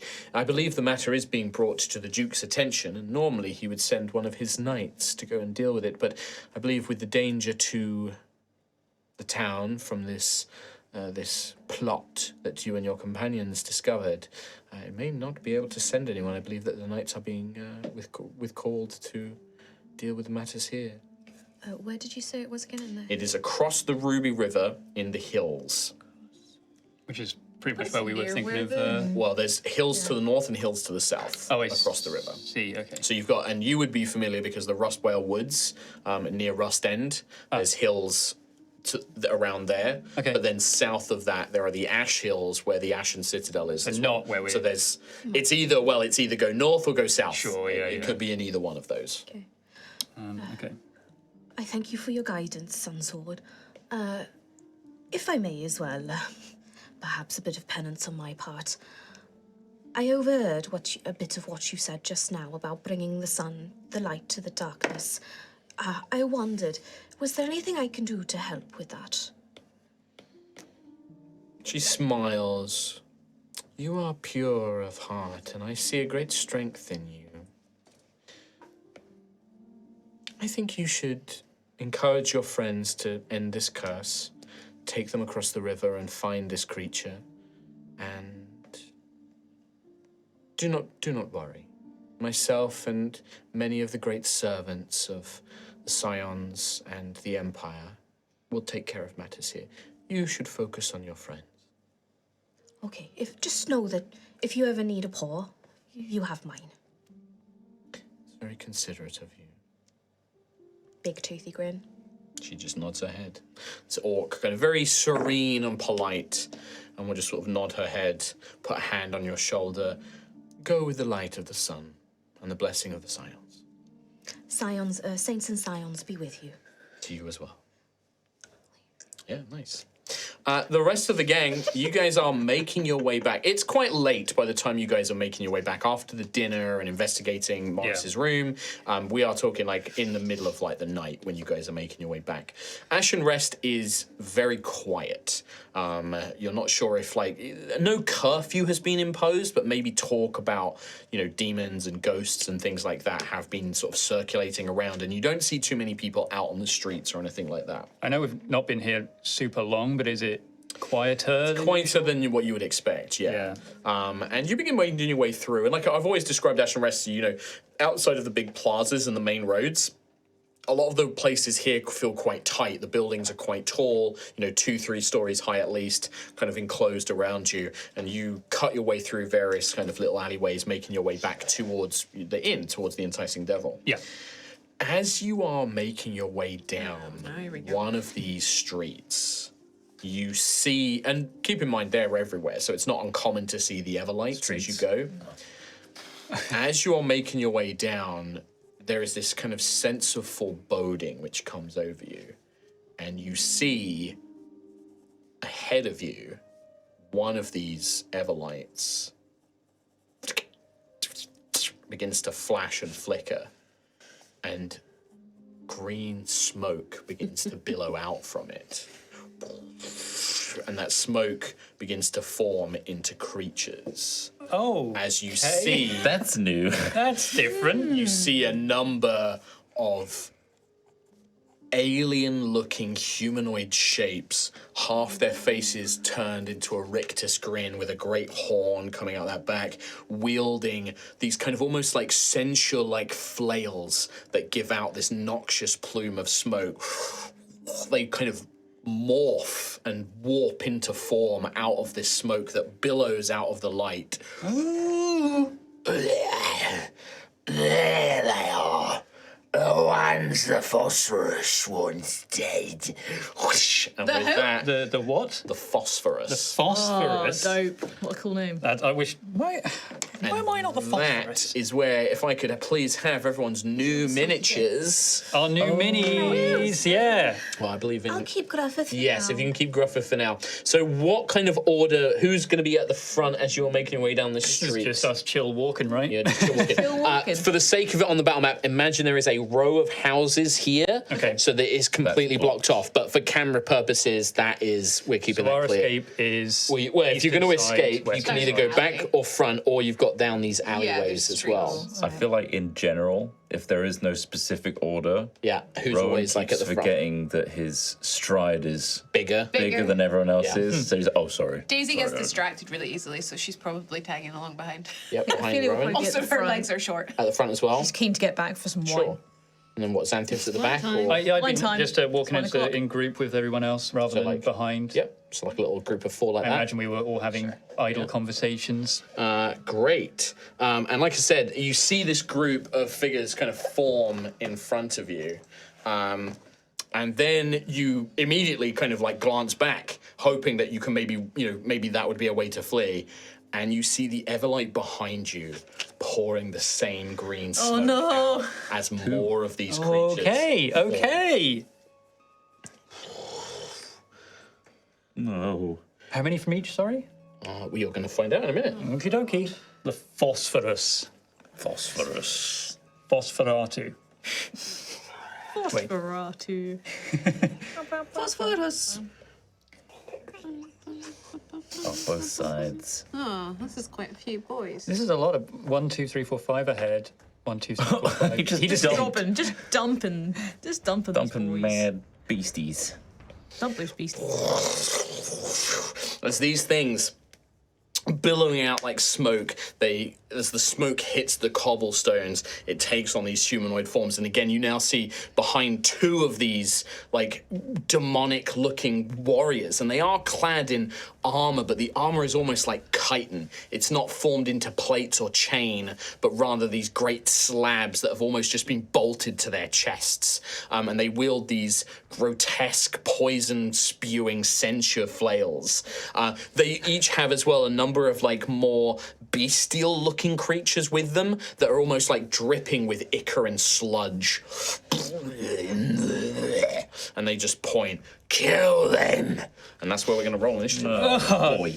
Cool. Do you want me to roll or? Yes, please, Gruff. You are going to arrive, but you are not going to get there till after things have A time. kicked off. Yes, you will be arriving at least. When everyone's dead. around- What you roll on a d20, Probably. that many hours into the fight is when Yeah. you join. Okay. So Days. 11. 11 hours. Okay, cool. We'll be fine. Daisy, 1, 12. 9. Xanthius, 5. Oh, God. Gruffith, 12. Rowan, 5 as well. My dex is 10. What's yours? My dex, 12. So He goes first. So I'll put you up to 6 then. Thank you. Ophelia. 21. There we go. Just do At least you one deal of with us these. managed. We're in Alrighty. slow-mo. I am going to roll the initiatives and get my stats in our break. We're going to leave it there and we're going to join back Okay, in. And we're gonna no, come back okay. in. Yep. No, I want to do combat now. Nope. I need We have to do combat after the break. Okay. So that's going to be it for part 1. Join us in part 2 for guys to have this demonic ambush. We'll see you ya. then. Oh, see you next time. Bye. Love you. Bye. Bye. It's not ending though. Bye. It's not ending. It's only part 1. Bye now. Just part 1. Bye. It's just part 1. Goodbye. Bye. Anytime. See ya. Bye. See you now. Sam's in the loo, isn't he? Sam. See you now. Sam's in Sam. the loo. It's okay. Part 1. Don't make that awkward for Sam. There we go. Welcome back to part 2 of Altheya. Our party have finished their conversations with Tobias Leto, Guildmaster of the Lamplighters Guild. Gruffeth of Tremora has met with Sir Griol the Knight and also made some inquiries at Bright Shadow Cathedral. But as Rowan, Ophelia, Daisy and Xanthias make their way back to the Enticing Devil to meet back up with Gruff, they find themselves ambushed as smoke, greenish, yellow, sickly smoke pours out of 2 Everlights and forms into a number of demonic creatures. And that is, my friends, where we pick up once boy. again in combat Yep. in initiative. Yep. As a reminder, the side closest to you guys, the camera, the long edge, imagine it is thick with buildings. You know, it is closed off. We just have it open for the camera. It's just a road, straight road. Yeah, so East you and have west. a road kind of going east west. There are some alleyways and things like that as well. You have the pillars with the lights that you can see on the miniature map. There are these 2 Everlights. There is also another one just off and down towards one of these alleyways as well. Have they both turned off now, or are they still like? They are green? still lit like normal. Yeah. Okay. They're still lit like normal. The smoke has finished and has coalesced, but Okay. those lights are still active. All right. Gruffeth is not with you currently, but is making his way back, unaware of what's happening. And we can only hope that Gruffeth will hear the sounds of battle and come a-running. Stopping off down the pub. Yeah. It's been a long day. And everything else you see is just as you see it. We have a number of buildings. There are some wagons with crates and barrels and things like that. There are 2 alleyways that split off, and it appears to be a small, tall tower at the back of the map, along with all the buildings as well. Okay. But the way we were heading to the. Enticing Devil, yeah, but you have found yourself cut off. But now there's 5 enemies ahead, 6 behind. Yes. Yep. Lots. Okay. Yeah. Good thing we weren't going that way, backwards. Yeah. With that, we are going to jump straight in with Ophelia, who is going to be at the top of the round. Nice. So Cool. Yeah, Ophelia will take her whip in her gauntleted hand and point it towards the enemies that are facing her right now, so on the right side. Yep. She'll just say, "You will not keep me from my path, foul demon." And she will rage, Nice. run towards the group. So we activate Rage, bonus action, and then Yeah. your speed is 35. 5, 10, 15, Charging 20, in. 25, 30, 35. Just out of range normally, but because you have a whip and you have reach, so you can see there are a number of creatures. There are 4 of these more bestial demons, and then 1 who is more armored. I'm going to tell you now, the more bestial ones are minions. Cool. The armored ones are, full creatures. So I'm going to refer to them as the demonic minions and the demonic soldiers. All right. I'll take a whip towards the minion, please. Okay, the one right in front of you. Yeah. Alrighty. And I'll do a perfect. reckless, please. All right, so you have advantage on the attack roll. That's 12. The first one, 15, 19 to hit. 19 will easily hit. Roll damage. Whilst it is a minion, you might do over damage and kill the one behind it, or the one next to the other guy. 5 total damage. 5 total damage. Not quite enough to do over damage, but you whip crack the one directly in front of you as the whip kind of congeals into this thick red line of blood. Nice. As it hits the creature, it just explodes into that kind of thick miasmic smoke, that yellow and greenish smoke. And when it dies, Ophelia, you take 1 poison damage. Okay. As the noxious smoke almost rushes towards you in a final vengeful kind of burst, and you take 1 poison damage. Okie dokie. But if that is you done, That's my turn, thank you. alrighty. In that case, we jump to the rear minion pack. The rear minion pack is going to come swarming. 5, 10, 15. So all the red minis, they're just they're minions, 5, sorry. 10, 15, 20, 25, 30. Rear minion. We can write it down. 5, 10, 15, 20, 25, 30. They are going to dash. Oh! Get up on Xanthias and Daisy. Well, booger. After the minions, the next person to act is actually going to be these 2 rear soldiers themselves. Okay. They are catching up quick. They beat you on the initiative, that's They for did, sure.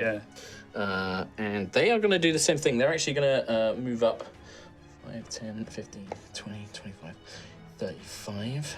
They're 35 feet, okay. 15, 20, 30, 35. And then they are also going to dash, I believe. Well, one is going to dash, actually. 10, 15, 20, 25, 30.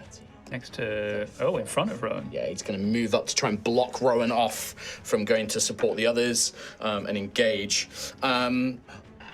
The one at the very rear is just going to blast towards you, Xanthias, with a kind of poisonous, kind of dart of smoke towards you, basically. That sounds cool. That's cool. I like that. That is going to be a 21 to hit. Yeah. Yeah. Yeah. Yeah. The math there. Yeah, no, that does. Yes, 10 higher. So that is going to be 4 piercing damage and 4 poison damage. 8 damage? Yep. As this smoke kind of impacts into your face and you feel it like dig into your flesh, but as it returns to a smoky form, like kind of you get it all in your mouth and burns your lungs and your eyes sting. Oh, I just took a Giga Vape. The other one that's run up to... the one that dashed up to Rowan has dashed. I don't get a thing, but it is going to use their bonus action, points to you, Rowan, and will just say, like, it's time for you to die, coward. There's no getting away. It's going to use their Fight Me Coward ability. You are hexed, Rowan. Whilst you are hexed by this soldier, if you try and damage a creature that isn't it, something will happen. So it's like taunting you, basically. Right. So if you attack and do damage to any other creature, it will trigger My its secret mark. captain. I'm always scared. I'm always I'm terrified. always a coward. So that is their go. They are 2 separate groups. I've rolled initiative Okay, different, yeah. by the way. Yeah. We then move to, I believe it is Gruffith, who is not arrived just yet. So unfortunately, is not here yet. But you begin to as you're making your way back, you think you hear some unusual sounds, and you're getting closer, and you start sort of looking in that direction, and you see this kind of sickly green light bouncing off the alleyways. And you've only seen that sickly green light once before, and that was when Teresa was possessed by the demon, and something. You maybe hear some sort of yell, maybe the scream of Ophelia's rage, and then you're like, oh, that's them, and you I'm gonna turn around, go the other way. Okay, nice. Up time. Yeah. Pop time. It's for real? Classic. No. Oh, I need to check. I don't know. Gruff will sigh, go, yep. And start running towards them. Perfect. All right. Well, you will arrive on your next turn, basically. Do you move faster if you run on all 4s? Should we try? Yeah. Well, If you shifted into certain animals, you can Oh, move I faster, see. I think. okay. Haven't actually shifted into an animal form yet. I don't know. I don't think you can. Doesn't know how. Oh. You should have wild shape. I think you level 2. Yeah, I was going to say, yeah. But Gruff doesn't know Okay, how. I see. Okay, got it. You need someone to make an animal noise at you so you know what to replicate. It is going to be Daisy Move. next. Hi. I'm going to bonus action disengage. Bonus action disengage, yep. And I'm going to just go, not again, and disengage and move 30 feet towards that that direction. 15, 20, 25, 30. You have And- slightly come off your base. I'm going to need to fix that. I To super you will down. Radiant Blade at the one in front of Rowan Okay, the as soldier. my action. Sure. Please. Absolutely. That's a natural one. Oh. So the blade flies past. Just in your panic and fear, you just throw it behind you wildly, and unfortunately, is not enough to quite strike true. You've used your bonus action. So yeah, you still bonus action, disengage, move, and then action. I'm just gonna shout. You've done, Daisy. Guards! Guards! It's happening again! And that's me. Alrighty. The soldier A is going to step up towards you, Ophelia. Will point in your direction. They're going to immediately use their bonus action, just like, don't waste your time with him. You're mine. And it's going to use Fight Me Coward on you, so you are now also marked. If you damage anybody that isn't this creature, it will trigger the Yeah, mark, that was a basically. dumb idea on his part. No, it's 100%. That's what they're there for. And then it's going to swing their poisonous censure at you. Get advantage. That's an natural 20. Oh, they don't need it. They do have advantage. Let's just see. Oh, the other one. Yeah, it doesn't matter. So this is going to be with crit rules. This is. I'm not gonna crit the poison damage because it doesn't make sense that would crit. Okay. So, but this is going to be 8, 12. 14 bludgeoning damage. You're raging, so that would go down to 8. Yep. 7 because I said 14, and then on top of that, just 1 poison damage. Okay. So 7 plus 1, 8. Not bad. 8 points of damage. Good old rage. And just clocks you around the head. You feel this sensual, bash into your face. The poisonous fumes get in your eyes, cause your eyes to sting. But just that, bit of blood maybe dribbling down the mouth from the blow. And you just taste your own blood in your mouth and that. Make sure you're tracking your blood for your points as well, because you just took a bunch of damage and you've already attacked a creature, so you should be at 2, I think. Yeah, because that's a unique mechanic, so we want to make sure we keep track of that. Yep. Cool. After that, soldiers go. The minions. I actually got these around the wrong way. They are going to Surround Ophelia. Okay. They are going to, unfortunately, surround Ophelia. 3 of them. Yeah. As these minions, I'm going to make a group attack with them. So they're basically all striking together. Nice. So this is going to be so they get an extra +1. That's 2 extra +1s to hit. So that is going to be 21, 22 to hit. And then that's going to be 1, 2, 3 points of slashing damage, so half down to 1. Cool. They're just kind of with claws and barbed tails and teeth. They're just trying to slice at you, but you're just not feeling it as you pummel them. Just laughing. Yeah. Reminder as well. You have your fate points as well. Yeah. Yep. Yep, you iron them up. We then jump down to Xanthius. Down. And then Rowan. Well, yeah, you and Rowan are last in the initiative. Yeah, that's true. Thank you, Daisy, for moving. I'm going to cast Burning Hands. Okay. And I think I can hit 3 of the minions and the soldier as well. What if you spin So really a fast? 15-foot cone Then you're getting it too. from Why not just you. put my hands either side? Yeah. You need them together for it to cast the spell. But then Yeah, I I split think them. you could hit. Ambidextrous. I think I'm going to say, without a template directly, I think you can get 2 of the minions and the guy, because it would be sort of like this. It's a cone. It's not like a It's a 15-foot cone. Yeah, but it's the fit. That's how long it goes. So it would go 5, 10, 15 out here, but the actual point is narrower. Sure. Okay. So I think you would catch 2, and then this guy at the back. So Which is still good. You still hit 3 creatures. In which case they need to make dexterity saves. Dexterity saving throws. All right, let's do the 2 minions first. This is a fail. Yeah. And then what's the DC? It is a 12. 12. The second minion does succeed, but it is a minion. Podcast listeners, Tom has lifted up his. Box of Chaos. Chaos. The soldier succeeds, so they're going to take half damage. Is it half? Yeah. Yes. Okay. Well, it's 3d8 damage, or as I call it, a d18. No! Technically, I'll allow it because technically that's worse. Yeah. Because the minimum is 3 to 18 on 3 d8s. Oh, wait, yeah, whereas I can that has roll a min- 1. Or Yeah. does that have a 1 on it? It literally has a 1. Please use these. This is not 3d6 like I thought it would be. I want you to roll it. I'm not going to use Got it it. out now.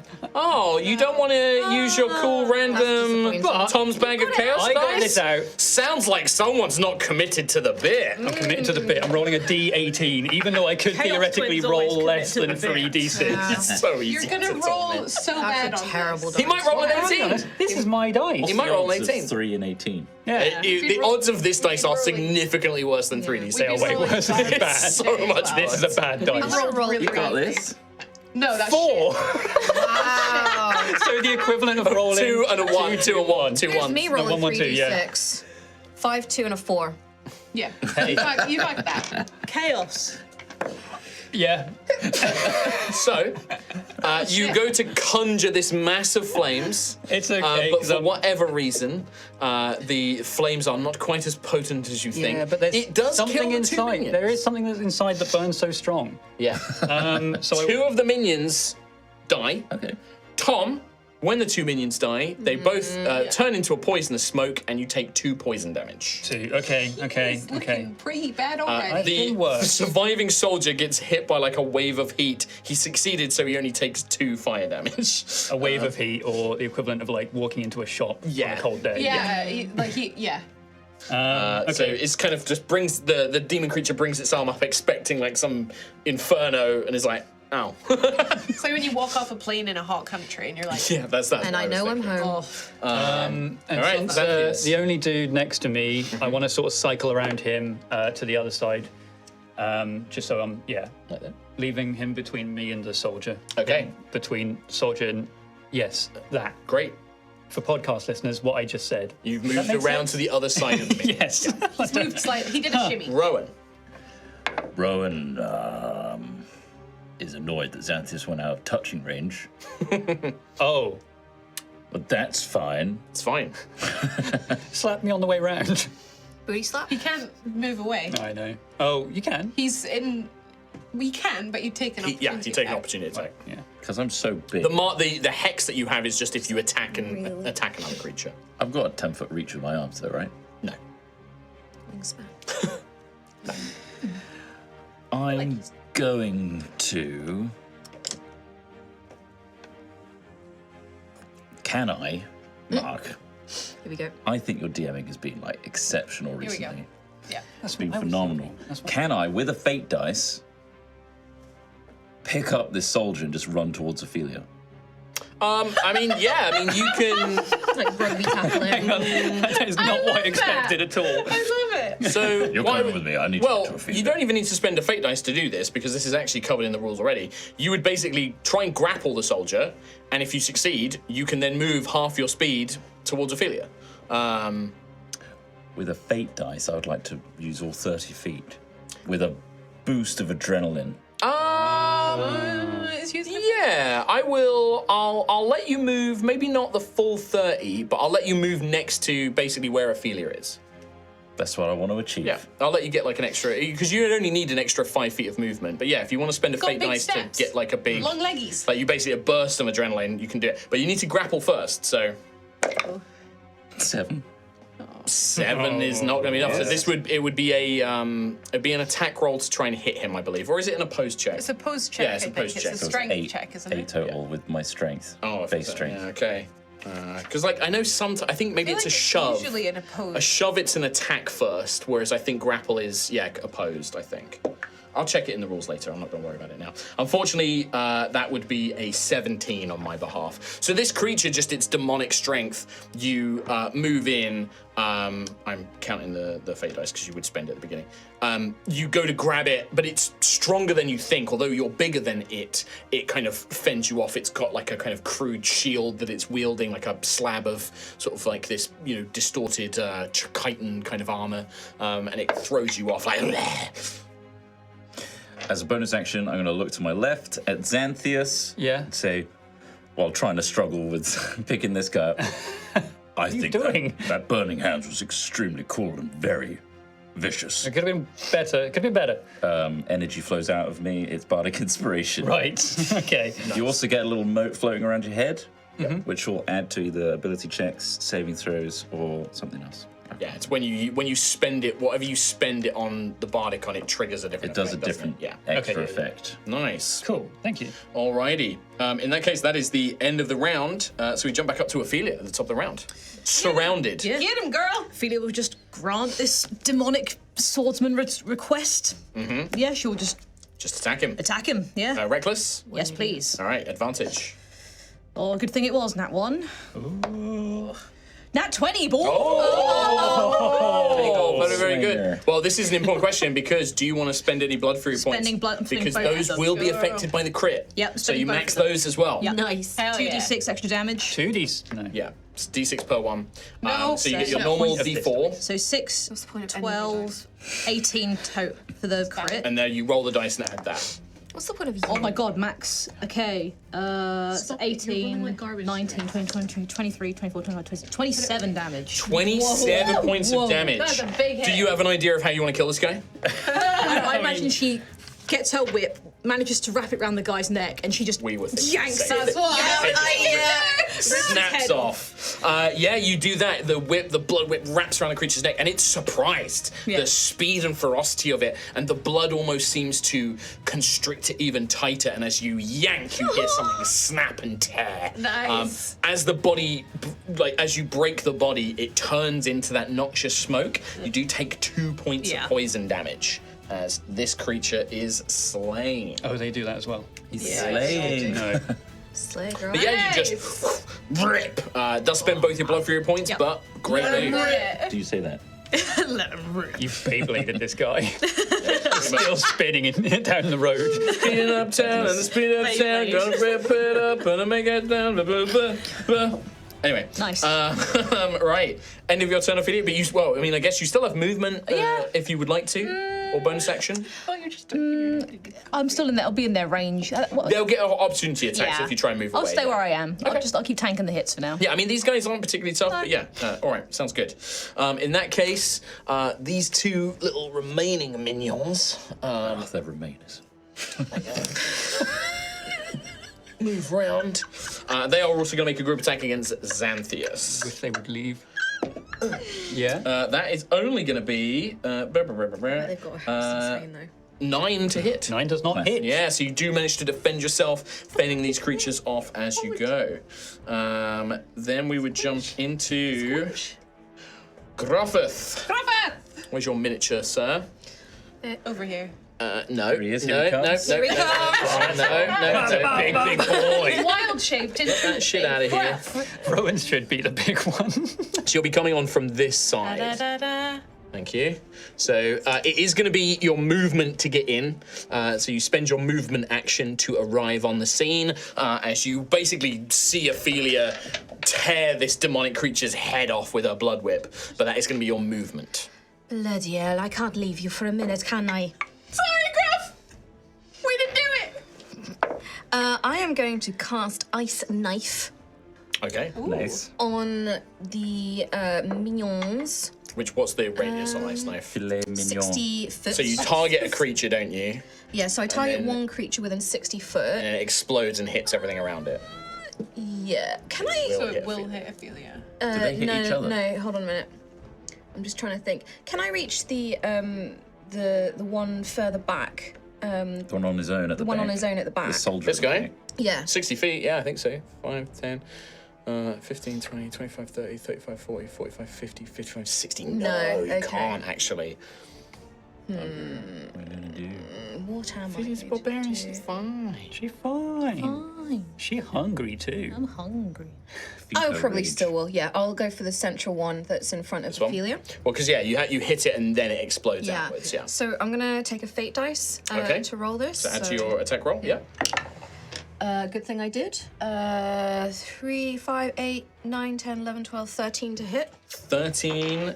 Oh, against the minions is just barely a miss, unfortunately. The Ice Knife, but I think it has a secondary effect, so even if it misses, it still then explodes. I Hit or miss, it explodes. Yep. The target and each creature must succeed on a dex saving throw. All right, so including Ophelia. Okay. I'll make 3 saving throws for these guys. Okay, So the fine. one that was hit, what's the DC? 13. 13. The first one fails.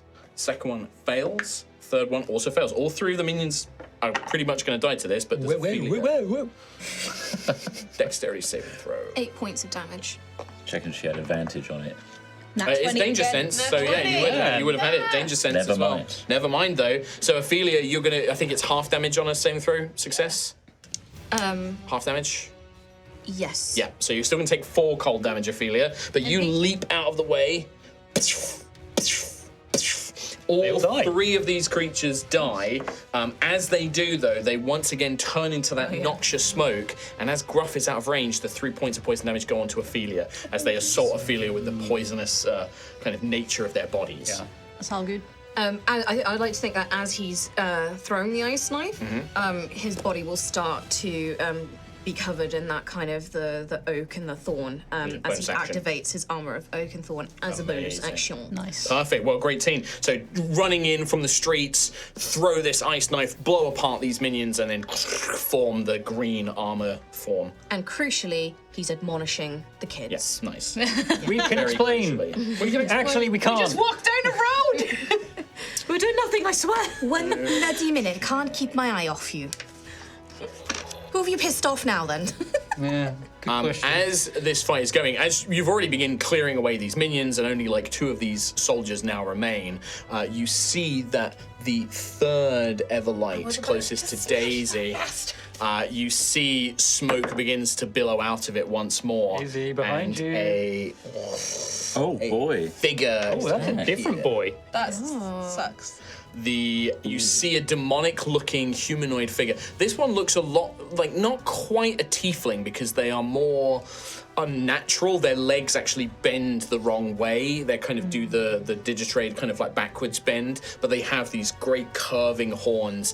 But their mouth is almost permanently emanating this like yellowy green smoke, and as they speak it spills out of them. Their hair is like smoke as well as it pulls down their bald kind of chitinous head. As this thing appears, Don't smoke, kids. More is needed. I'm going to spend 2 points of fate as this guy's bonus action to summon a bunch of minions again. Okay. So I can choose a point within 30 feet. So wait, does this action cost fate to you? It does, right, yeah. I see. Hi. Oh, they just shoot up out of I nowhere. choose a point within 30 feet. So he points, and a kind of globule of smoke goes out and then splits into 4 more of these There's now creatures. 4 again surrounding Altheya. Yeah, it like locks Altheya down, seeing like just like, and tried then. I tried. all good. At least it's 4 and not 7. Yeah, true. Gonna be their action, so they can't do anything else on this turn, but they do appear out of this light here. Nice, okay. I say nice. Then we go to Just sad. the minions in that group were all killed. Those guys won't get to go until the next turn. So we then go to he's dead, so they're all done. So Soldier A is done, and Minions 1 are gone. So then we jump to Daisy. Hello. I would like to smash the light behind this dude. Okay. So like throw a knife at it. I'm right beside it, so can I... You would need to move 5 more feet to get right beside it, unfortunately. Okay, actually, no. I will throw a radiant blade at it. Yeah. I will throw radiant, because radiant damage will be better. I will throw... Yeah. You can use your Radiant Blades in melee as well. Yeah, I know, but... I need to re-glue her. She'll come off her base. I will... all right. Yes. All right. Try. Yeah, it's it's stationary, but it's made of metal and stuff like that. So the AC is it still has an AC, so you have to roll to hit it. Can I use a fate dice? You can. Because I'm rolling like garbage. Yes, you can. That's what they're there for. Fuck me. Good job I did, because I rolled higher on the fate dice than my actual dice. 9, 10, 11, 14. 14 is just barely not enough with its metal Really? construction. Oh, yeah, fuck 15 me. AC for this Jesus thing. Christ. The Radiant Blade kind of just glances off the metal construction of the Everlight and just bounces to the side. Fuck my life. Bonus action? I'm going to disengage and run towards this other light. Basically, I'm going to try and go between lights and try and take them out. 5, Yeah. 30. Makes sense. I'm going to try and run That's about. not a Everlight there, is it? Right? That's No, the one on the building is just there for cool effect. I like It's it. the ones on the pillars of the Everlights. Alrighty. Well, Daisy, that was your go. We then go to Xanthias. I've got 2 boys next to me. I ranged attacks will be at disadvantage next. Would be, yeah. Okay. Any ranged attack. Obviously, a spell with like a DC is fine, but yeah, ranged like +8 to hit or whatever. The soldier, is he 15 feet away from me? He's not. He is, yeah, 5, 10, 15, yeah. So burning hands will. I'll do that again. Yeah, you'd hit all 3 of them again. Yeah. So yeah, DC 12 Do not save. use that I'm not going to use this dice because I don't know the point of it. Soldier succeeds again, unfortunately. Okay. One of the minions succeeds, but with minions, and then the last minions are pretty much going to die from this anyway. But Does the moat do anything for their saves? It's just for stuff I do, right? just for your stuff. So normally it's attack roll, saving throw, or an ability check. Fair enough. Right, that's a 5, 8, 10 halved for those that succeeded. So the soldier took 5 from that. But the 2 minions are annihilated. Does mean I'm going to take. You're going to take 2 points of poison damage, unfortunately. As they turn into this poisonous smoke, assailing your senses as they do so. But they're completely obliterated before they can do anything. I'll use a bonus action to spend a sorcery point just to get some runes going. Okay. And I will move just to. Do I want to run away from Rowan? I ask you, where do you want me? Right here. Okay, I will go right here. Right next to Rowan. I cuddle Xanthias. Okay. Hi, this is it. This is it. We're done. Free action. A beautiful moment. Bye, my friend. I'll allow it. If you spend a fate point, you can cuddle as a free We action. get whipped like a alien. Xanthias, end of turn. End of turn. Rowan. Rowan is going to get out his long sword and do a straightforward attack on. Okay. That's why you want to be close. Watch this. Document this. Natural 20! Oh! This will be your longsword. Yeah, and it's 2-hand. So D10. So automatically a 10, and then we get another D10. Can he find a D10 in all those dice? You want a D10? I got a 10. He's got a 10. Damn it.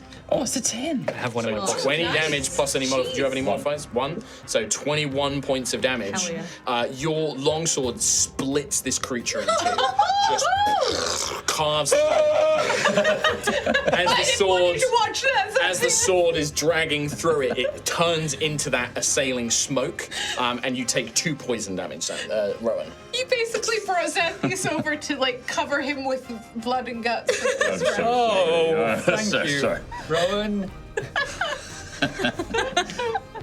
So glad you were right next to him for that. Rowan's anatomy class. Yeah, That is a half. that's it. half a thing. That's what it looks like. End of turn. You've got Yeah, movement. You've got bonus actions. I'll move up to that fella. Okay. Behind us, the last remaining Sure. ghost I think I demon. missed one of their turns, but it doesn't matter. Right. With that one. Sure. Okay. Great. So you move up I and mean, you engage. probably missed that one's turn. That's fine. Don't worry about it. End of turn for you, Rowan. Yep. In that case, we go to Ophelia. I would like to disengage from this group, please. Okay, so that's your action to disengage. Actually, yeah, and I'd like to run towards the building near me and try and get up the wall if I can, just to get some 10, distance. 15, 20, 25, 30. Yeah, you're like Can go 30 feet 35, up. just all the way up. 35. All right. But I lost it. She's just spider climbing. Spider climbing up that Do you wall. want a bit off the bottom of it? Yeah. Does it, when you spider climb, do you just climb up it like I still can Spider-Man just with walk it. ease, or you just I just walk. you just 90 degrees spin to the side? Yeah, I kind of imagine that you like have razor sharp like claws. She that does. just like that get you. I could up do the- it. Kinda like, does. yeah. I just, It's walk. vampire. It's vampire walking. I just really. walk Like in the drama. Celesta. Yes, it is. It's just like that. Just walking like normal. So yeah, you just scurry up. wall. Yep. And then Amazing. can I spend a blood point to give my whip the thrown quality, please? Yeah. Yep. I would like to do that, please. So you action was to disengage. Yeah. So you've moved, you've bonus actioned. So yeah. So next turn you'll be able to Yeah, throw it throw with the it. whip. But yeah, you with that the way it works is it's not you're throwing the whip. I imagine it's almost like you crack the whip and like a spinning thing of blood comes. Yes. So it's like you basically make an attack at ranged with it. Nice. Nice. Cool. Very, very cool. All right, end of turn, Ophelia. Yes, please. going to go. So now the minions go. So without a target, they're gonna rush up to Gruffith and try and pin old Gruffith down. That's gruff, buddy. That's Gruff, buddy. So Gruff, they're gonna make a group attack against you. T-shirt right there. So there is 4 of them. So 3. I'm never going to forget that little look that Kim just gave me. Did it make you cold? It was 20. awful. 24 to hit. Let me just check. Yeah, go on. Ha ha ha. Yeah. Yeah. It is only going to be 4 points of damage because there's a group attack. Well, they sort of all lock into you and they're trying to hold you in place at this point, basically. Try. Yes. That is the minions go, and then. Next to you, Gruff, this other Everlight, again, another plume of smoke begins to form as another creature is going to appear. Friend? No. Not friend. Oh, he's got wings. You see, And a jabber. this one is almost, it almost has like a cloak and mantle, like a cape, like that of some, like kind of hideous winged creature. But the actual cloak is made out of insected-looking like membranes. It's very kind of gross, but all pale yellow and sickly green. And when it appears, it actually kind of appears as half smoke itself, and so you don't notice it immediately. It's only when it attacks does it become really, truly visible. So it does have advantage. It's basically counting as if it was attacking from surprise, like it was hidden. And it is going to use a choking bolt on you, Gruffith. Don't choke me. It does have advantage. Without consent. Boking chop. I think you're going to be okay, though. That is only 12 to hit. Does not hit. No, I did not think so. So this blast of like choking mist goes to strike you and like try and clog your mouth and go up your nose, but you manage to like defend yourself just in time. The creature is then going to become smoke. Like it just becomes smoke itself. It becomes this creature and then it's going to float. So it's still visible. It is visible, bro, but it is in my zone. it is going to start floating up towards Altheya, basically. It's halfway up. I'm not going to try and stick it on. Like a fart in the wind. Exactly. Then we go to this soldier. I'm not going to miss him this time. So against you, Rowan. This trooper is going to do the same thing. It's going to try and hex you, like, fight me, coward, so you're marked if you attack anybody else. And then it's going to try and hit you with its censure. That's another natural 20 again. Oh my god. So that is going to be... It's nice to be wild. Ooh, yeah, these dice to be very warm. 15, 17 points of bludgeoning damage. I'm going to use my stone's endurance. Okay, I go rock hard. okay. I feel it. I reduce it by 10 points. So you still take 7 bludgeoning damage, and then you take 3 poison damage on top of that. Oh. As it cracks you with this smoking censure. Don't do that. Unless you're allowed. But yeah, so this kind of thing comes up to engage you, really hits you badly with this absolute vicious carnage. It was 7 damage plus 3 poison, if you need a reminder. Looking bad? Looking pretty bad. Nice. That is there you go. Then it's Gruff. Oh, I have a go. Okay. Yeah. I didn't realize we were here fast enough. But here we are. So what I'm gonna You keep killing all my minions. do? What? They're just so squeaky. Oh, actually, no, I shouldn't say that. That's tempting. Bad fate. I am Say going they're weak, dare you? to. But you won't. Only if you do on your turn. Okay, I'll do it, yeah. Okay. Yeah. You're a Wait weak. for him to do it first. Yeah. Oh, okay. You're a weak little piss baby. Do we want? I'm going to say that. I'm going to use my bonus action to do a daunting roar Daunting roar. and basically scream at these minions and tell them Okay. to bugger off. All right, so this is a save versus fear effect, right? You're fighting Yeah. them. DC 13. 13. They have Yeah. advantage against fear. They're not immune to it, but they have advantage on saving throws against it because they are within sight of a more powerful demon. So Could they're I- kind of like more scared of their other demons than Could they I are use of a you. fate dice to? You can't increase the DC with a fate dice. No. No. Sadly not. You can add to your saving throws, but to your like versus effects. Where are these guys' stats? There they are. So +1, but I have advantage. First one is an 18. Second one is a 14. Third one is a 20. Fourth one is a... Oh, fourth one is only a 6. Okay. One of them... Ah!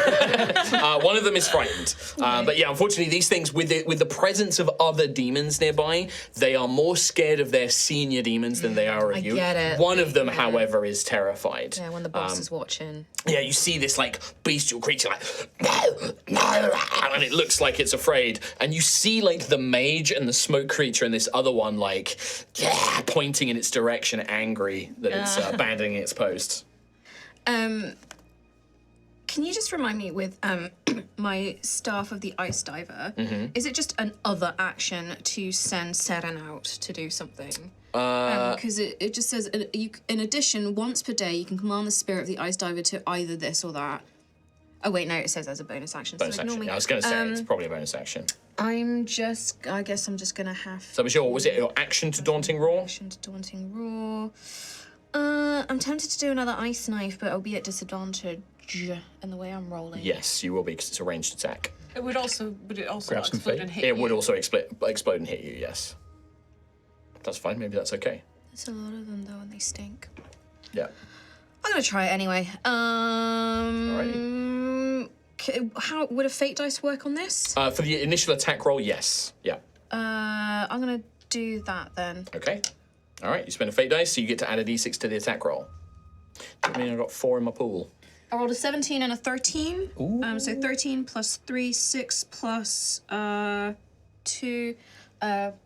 13, 16, 17, 18 to hit. 18 hits. So one of them is going to take the piercing damage, and then the rest will have to do the saving throw. I put my including D10 you. away. Why did I do that? 5 points of damage, piercing damage to one of them. Yep. That minion's going to die. All the minions are going to die. I don't even know why I throw on the saving throw, because they're minions. I need you to make a saving throw. Because you are in the range Dexterity of 1. causing it to explode. 9, so I'm... So you're going to take the cold damage. The cold damage is going to finish off the rest of these minions as well. I already rolled their saving throws. I take 4 points of cold damage, but do I get my plus 4 HP? So what's the order of it? Well, plus 4 HP. that is at the end, casting because spell? it ends from thing. But you're also going to take 4 poison damage. So you take 4 cold damage, and then when these things all die, they turn into noxious smoke and go into you, and you take another 4 poison damage. And then you did make an attack roll, so you get to add your temporary hit points now. It's temporary hit points, it's not heal. Yeah, it's temporary hit points. It stacks it doesn't stack, it adds temporary hit points every time you do stuff. But yeah, you watch as like these things all turn to smoke around you, Gruff. The cold kind of bites into your flesh, but you're from my side. You're used to cold. Like it hurts, but you can deal with it. Exactly. You've fallen into the cold rivers and seas. And Bloody cold. But then the smoke kind of goes into your lungs. You feel it burning inside you, and then you find yourself invigorated once more. Bloody hell. Can I just move up to the lantern next to you? Yes, you can. Move up next to the lantern. Alrighty. End of turn. Right. That was the end of turn. Gruff's turn. The demonic mage. I've got a Rowan and a Xanthias right next to each other there. Yeah, no, but no. The mage is going to. I want to kind of get this in the right order, though. That's the thing. Should you be big spoon or little spoon? Yeah, Would I be big spoon or little spoon? They. For you? Tiny Guys, spoon. I know you've been funny. He raises up a hand and causes a rain of burning yellow and green phosphorus down on top of you, hitting both of you together. It's not going to hit the creature. He's going to aim it so it only sits to the side of you.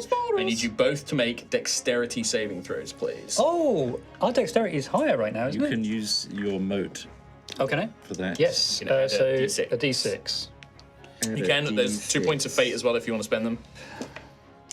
You can gain temporary hit points with this as well if you use that bardic inspiration. But I'm using it for the Saving throw. saving throw. No, that's it adds. Oh, I see. Okay. Okay. Whatever it is, plus 3. Oh. 8. Oh, 7. I got a 14.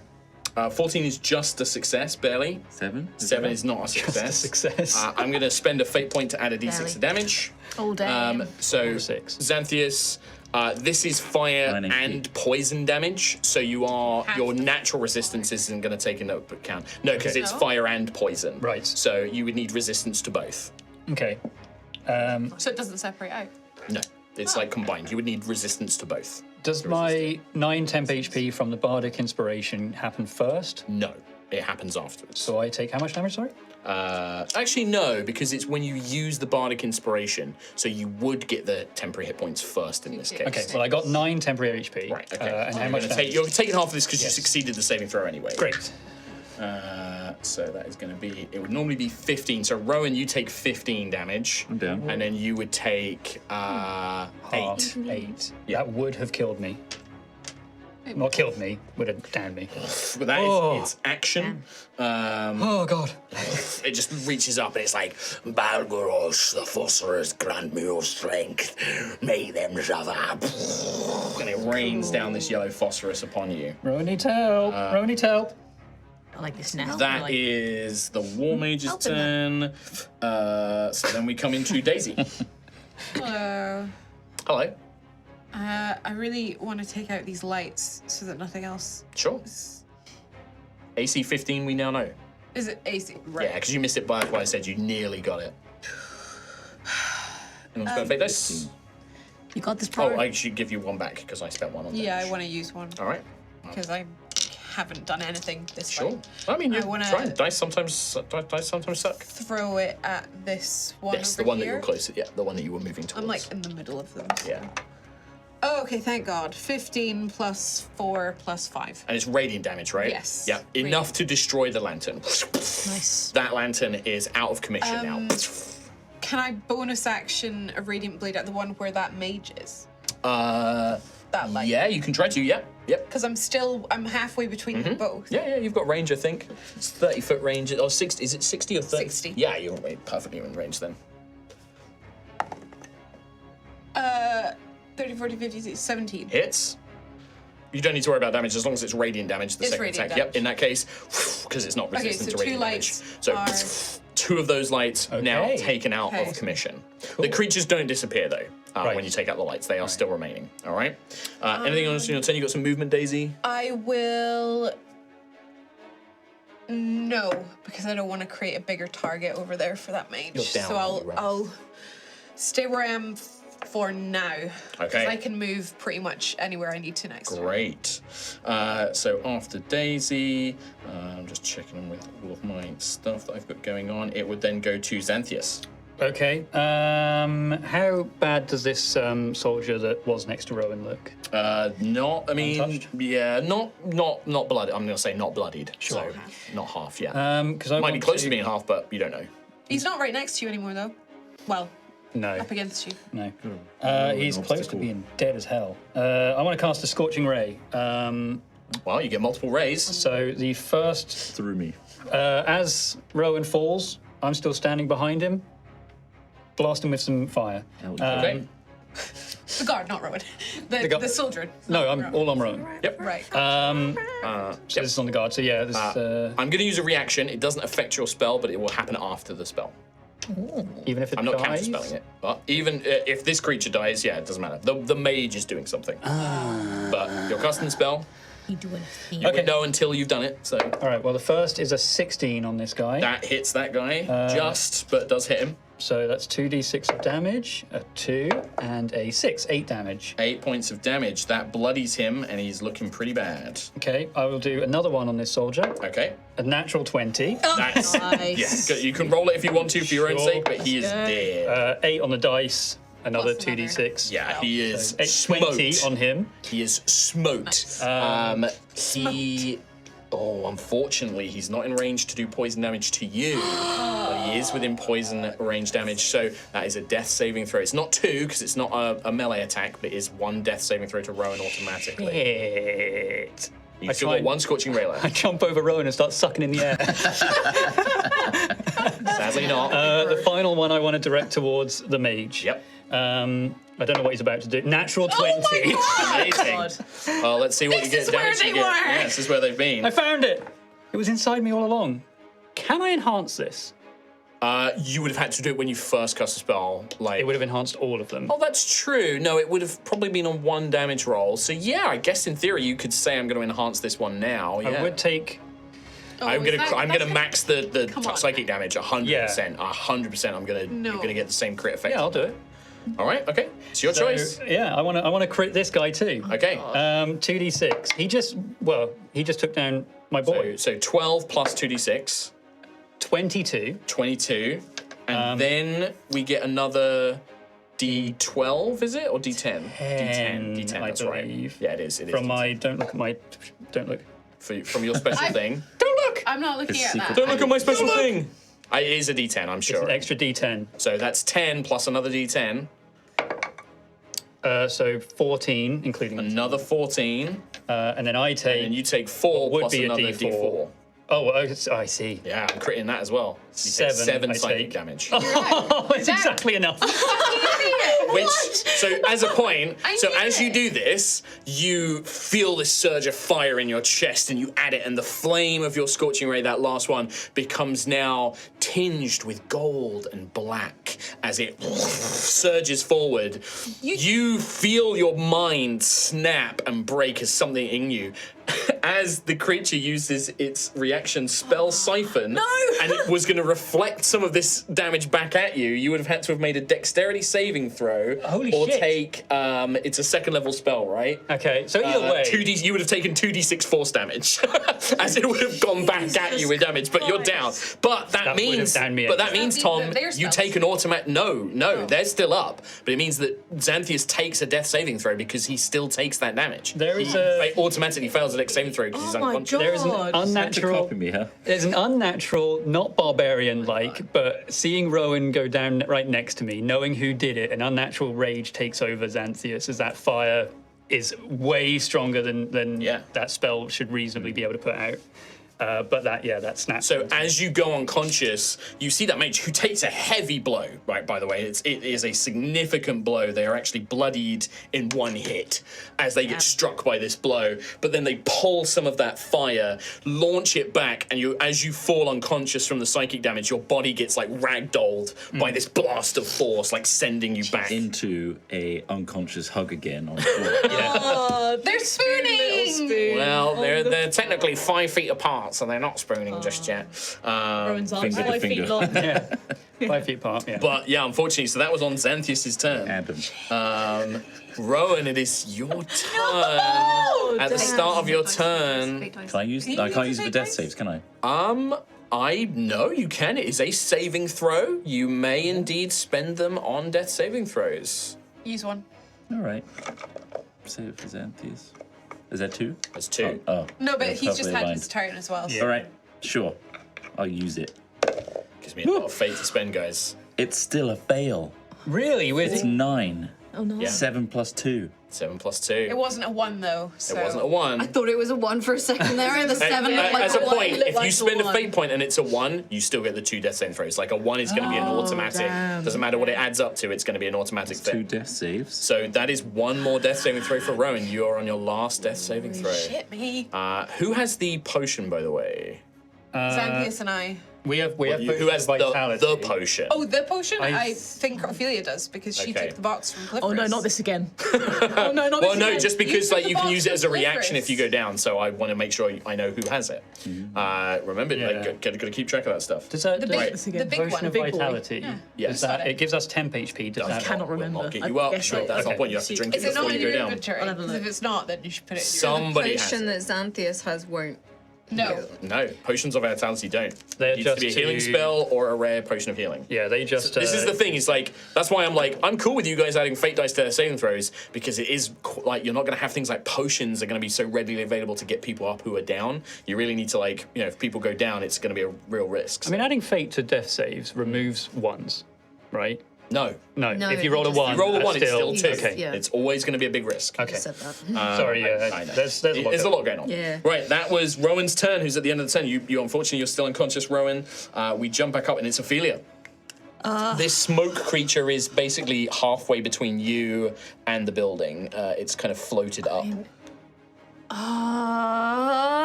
It can still be attacked. It is amorphous, but it is still a creature that can be attacked. I'm just. Oh my god, There's a lot going on. there's a lot going on. I'm just trying to see if I could dash and get there in time. Can I get there in 70 feet? To You've Rowan and only have Xanthias. 60 feet. Oh wait, I've got no, 35. you don't. So 5, But, you'd have to go down. I mean, I'll give you a choice here, because you could jump off, right? This building is going to be, it's like 2 stories. I could, if I go I'd down as say it's going to be Please don't.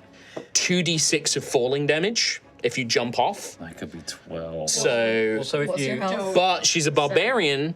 Don't. You didn't attack anyone last turn. My rage did go. Your rage is gone, so you're Yeah. not raging right now. No. But you could rage I first. could rage first and jump off. 5. So if But you you jump can down 5, 10, 15, 20, 25, 30, 35, 40, 45, 50, you can get there within 70 feet, but you'll have used If your you go action. die. but you'd have to use your action to dash, so you would just be there and that would be your end of your turn. Yeah. And you might knock yourself out. Yeah. Please don't just knock yourself out. But it could also be if she rolls low in her barbarian rage, like she could take like 2 damage and then, or like 3, 4 damage. And Then it's still another turn to give them the potion. yeah, potentially. So, The mage I will be in can't- between. yeah. I'll just take out the mage. So you want to go down and fight this mage Yeah, down here? I'm going to rage and fight the mage. Alrighty. Rage. Rage against the mage. Rage Slayer. Rage against the mage. That's the you would Oh, go you're doing your best at. 5, Although 10, I'm 15. ranged, so I don't need to get. I've got my Oh range. yeah, you're but- ranged. Oh, that's right. So you're going to just stay up here. Yeah. Yeah. And then can I spend another blood point from last turn to make that a d6? If you've got blood points, you can spend have what you one want. to Yeah, so spend? you've got if Go you can for add a it. d6 damage. You got to see if you hit first. All You right. got 1 fate point left. Do you want to spend it? Yes, I'm going to rage, go reckless. All right. do So all that good advantage shit. plus an extra d6 to the attack roll. Nat 20! Let's go. What the fuck is going on? This is weird. Pretty good. So we've got 4. You've added a d6. Mage. So we're at 10 So dead. plus your mod. What's your mod? 4. So, No, 2. But I'm raging because I have 4. So 4. So 14. Yeah. Plus another d4 and another d6. Yeah. So So this is pretty big. 14 plus another d6 and another d4. Yeah. This could be big. This could be big. Could be big, people. 4 and 5 total. So it's 19. So 19 points of damage. So that is going to be... Where were you all this time? The D20s, and nat 20s even. There's been a lot of nat 20s this session. There's been a ton. The mage looks rough, but it is still. So you watch as this like spinning like wheel of blood like cracks out of the end of the whip, slams into this creature's chest and like rips into its body. You see that billowing smoke beginning to spread out as it like looks in your direction, Ophelia. But yeah, it looks hurt. Anything else on your turn? Arnold Schwarzenegger. I'll just stay here to try and attract its attention. Okay, basically. alrighty. Keep it on me. We got no minions on the field, so we then go to the smoke being. The smoke being is going to. I need you, Ophelia, to make a perception check for me. Oh, nice. As it's going to use its smoky form to try and become darker, and it kind of goes in amongst the roofing tiles, yeah, to hide. 19. That is going to be a. I think I've still beaten you, unfortunately. Hide stealth. Yeah, 24 for me. It uses its bonus action. It goes into these thing and hides, and then springing up from out of the roof tiles, it's going to attack that's from cool. surprise, and it's going to use its. Toxic touch Masculinity. Oh. with advantage. Oh, natural 1 on the first one. Okay. 18, 23 Yeah, that on hits. the hit. I've got a lot of fate to spend, unfortunately, so I'm going to add another d6 of damage. I'm going to add another d6 of damage. This is all be poison damage, so very no correct. resistance. Yeah, to no this, worries. I'm Don't afraid. hold back. That is going to be 10, 13 I'm already points down. of Don't worry about poison. it. All right, you are down. You are down on top of a building. So you're gonna take a Yay! Wait, are you falling? She's unconscious. She's on a sloped roof. I Her see. spider For some climb. reason, I thought you were like on a. I am thing. gonna have you. I'm gonna roll a d. In fact, you roll a d6 for me, Rihanna. Oh, sick. 1, 2, 3. You go down on the left-hand side towards the center of the map. 4, 5, 6. You go down to the side on the other side of the street building. Cool. Can I catch? 6. Maybe 6. So it would be this way. Yep. Spend a fate to do it. Fucking I'd say if you spend a fate, I'll let you use your reaction to move and try and grab her. But you would need to move, so that'd be 15. She's going to land off the map We slightly. don't have a fate. That puts me. You do. I spent one. Oh, I go out of puts the me world further and away I from fall the in. It does put you farther away from Xanthias and Not Rowan. loaded. It's not loaded in. This world's not But loaded. then I can't get back to her. You can, like, it's just slightly off the map. You can run back this way. It's around the back. But yeah, what's the plan, Gruff? I land in a bin. I need to know now. She's weighing it up. Kim's doing the math. It's fucking Hey, tough what did decision. we talk about with Sir Grield earlier? Sometimes knights have to make tough choices. See, I've just started, so don't worry. Like, if you want, I'd say well, you're going to take some fall damage, which will be one saving throw. But Rowan's on he's 2. on 2, so you know we got time. And then there's Xanthias as well. Yep. I'm sure. Yeah. I got a 20 cooking. He's ready for a 20. Use the Stop 18. that. I can't get one. Nat 18. I need a call, mate. I'm gonna go for Ophelia. You're going to go for Ophelia? All right, Yeah. so I'm going to spend the fate. I've taken the dice from somewhere. So I get another one back. So you run. You're going to use your reaction. I'm going to say no checks. You spend a fate dice. You just catch her. She takes no falling damage, right? So you managed to catch her. She is unconscious. I'm going to knock her down, but the two of you are now 5 feet off the side of the map. Right, that was your reaction as well. So you don't, until your turn, you won't have another reaction. Okay. That was You don't know where your smoke card is? creature. It returns back to. I'm just wondering if I use mine. a being. If I can use mine. Can you use reactions while you're downed? No. You can't do anything. Unless it's the special potion of healing reaction. That's the only one. Yeah. Okay. Sorry, I've got a lot going on now. Gruff, it is your turn. I will cure wounds, Ophelia. Okay. You are out of sight, so I can't. And it's not been. The war mage hasn't had its turn yet, so I can't reaction do anything with this. So. Second level cure wounds. Were they on gonna? spell. Ophelia. Yeah, but I Yeah, can. That's the only fucking way I can help you guys. 7, 8, 9, 10 points. But that's not a spell. 10 points of. Yeah. Oh wait, it no, has- sorry. I did it at second level. Okay. So I've Be 2d8. I've plus rolled wisdom. this. Sorry, I'm just freaking That's out. all right. You're freaking out. good Calm luck. Yeah, down. we're- It's a game. Hey, sorry, there's only 2 of us. 14 points of healing. Oh, thanks, man. 14 points of healing. 14 points of healing. So Ophelia, you feel your life surge back into you as Gruff is like holding you in his arms, basically, as he uses his healing energy to flow into you and heal you. I'm a hero. That is your action, Gruff. You still have movement. We need to get to the Boyos now. Yes. And then So you can drop Ophelia off, and then you can move your full movement, or you can carry Ophelia with you, but you go half speed. I'm gonna move full movement. So you kind of like drop Ophelia off. So 5, that's 35. 10, 15, 20, 25, 30. 35 gets you to here.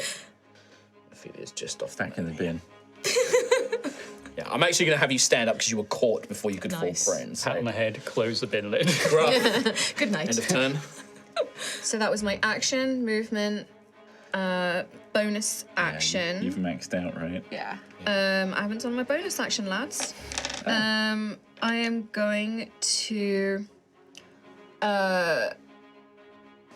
I'm going to activate Seren, and I'm gonna have Seren hover over Daisy. Okay, so you're going to use Saren to protect Daisy. Yeah. Okay. End of turn. Yeah. Attack me, Daddy. The War Mage. It is going to point to you, Gruff, seeing that you are some sort of spellcaster. You have the ability to heal allies. And You didn't see what I did back there. He didn't see, but You didn't see it. he knows. It's like a glow. I didn't do nothing. Seems to sense the primal energy within you. Doesn't know that Daisy can heal though. And this is a melee spell attack. Oh yeah, I'm gonna do it. Get close, nerd. Get close. He moves towards you and is gonna try and use Infernal Teleport. I need to make a melee spell attack. 16. Does not hit. Oh! And I can't use these for attack rolls. They only apply to damage, which I absolutely would have done. He swings this gnarled, corrupted-looking, sort of like smoking staff, and you kind of, just because I don't think I'm going to get a chance to use this again, you get this premonition of if it hit you, not only will it deal damage, and if you then fail the saving throw, you were going to be teleported up here. Oh, man. Oh, that's. Very I mean, far away. in his face, which is still That's the good, top but of the tower for podcast. No. Gruff would go up to the just top of Gruff. the tower I see, that's okay. nearby, and the mage would be left well alone. Ah. But the armor of oaken thorns, like a shield of green, just blocks the blow. The creature startled by this sudden display of primal energy, and that is its action. So it takes no more. Not today, boyo. Daisy. Oh my god, it's my turn finally. I run up to Rowan and I cast Healing Hands. Yeah. So 5, 10, And 15, because that's a 20, feature, 25. not a spell. It's not a spell. What's your movement speed? 30. 5, 10, 15, 20, 25, 30. Yeah, he's Yeah, down in this next to him. space. I was just checking. I've You're already exactly calculated. 30 away. It's sometimes when they're like knocked down, I'm like, Yeah. Do it. So he takes 4. He gets 4 hit points back. It's enough to get him up. He's up. I'm not making death saving throws. Then Like someone. sorry, but he was on 2. Yeah, he's on so- 2. Oh, yeah, no, And he I can mean, heal. He yeah. can also heal. Except I'm first. So is that a bonus action or is it an action? That was an action. That's an so action. my bonus action. Can I It will be. Can you, There's going to be big regrets. throw a knife at the last light? at the last light, you absolutely can. Yep. Yeah, I'm gonna do that. Yeah, absolutely. You can see that the mage definitely has is like now like seeing that it's alone, is looking towards that light and almost thinking about summoning help. It's only a 14. It fucking misses. Just glances off the light. Me! It's Okay, the radiant light bounces off. You're so close, but just the panic and seeing Rowan and your friends down just That's it. throws off your aim. That's all I can do. We then go to. Well, the minions are currently down. Xanthias, I'm on 1 death save right now. you are on 1 failed. There's no fate to None. spend. There's None. no I've been fate to cooking. spend. A 12. Oh, it's not 20 like I asked it to be. But It's a success. It's one not a success one. and it's a one success. failure. One up, one down. Don't do one-liners again, just full throw. Yeah. He keeps Just been doing cooking. I, One. it every time. that is, I mean- unfortunately, your whole turn. That's Rowan. my turn. You are conscious on 4 hit points.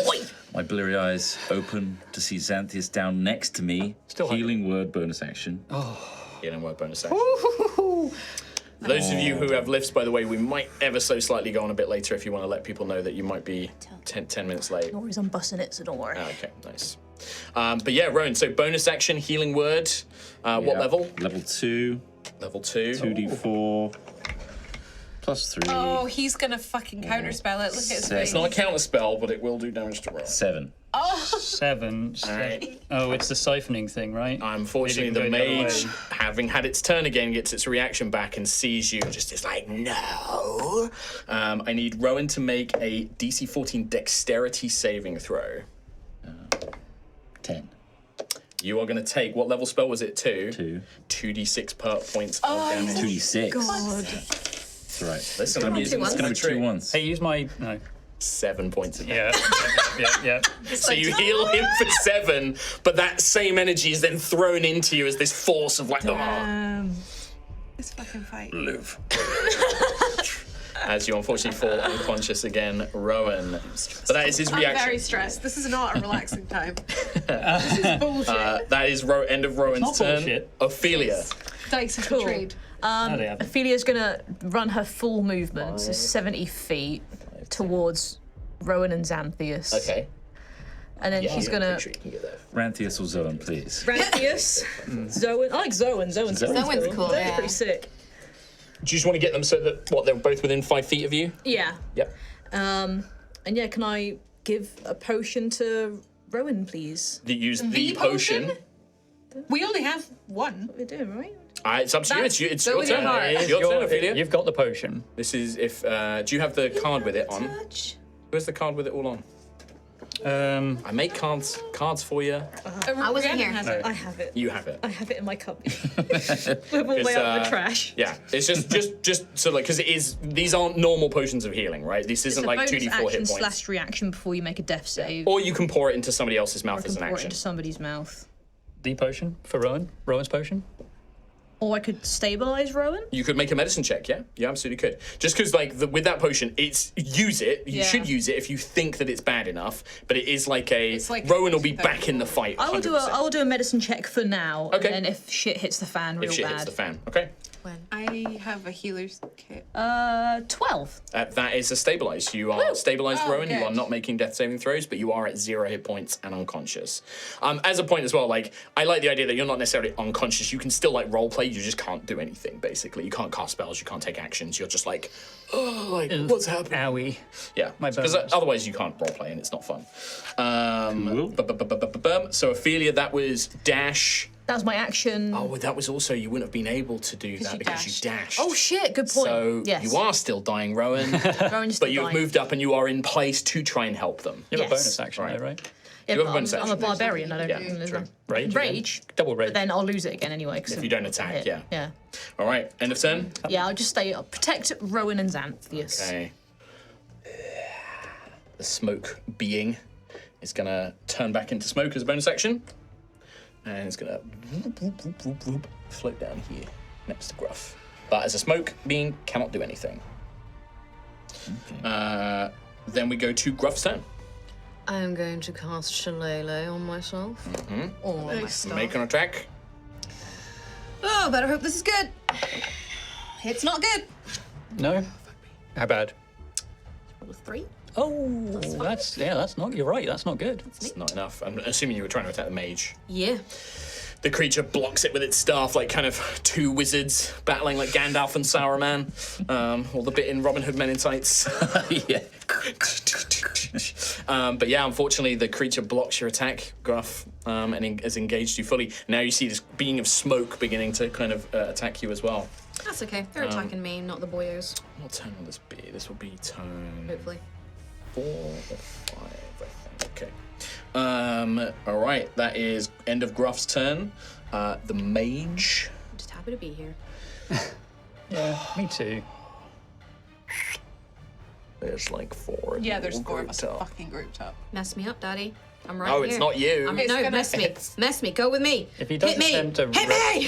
if he attempts a ranged, that is with disadvantage. If it requires an attack roll. If it, yeah. Oh, That's but true. don't That's true. do That's it. Don't do it. Here's the thing, guys.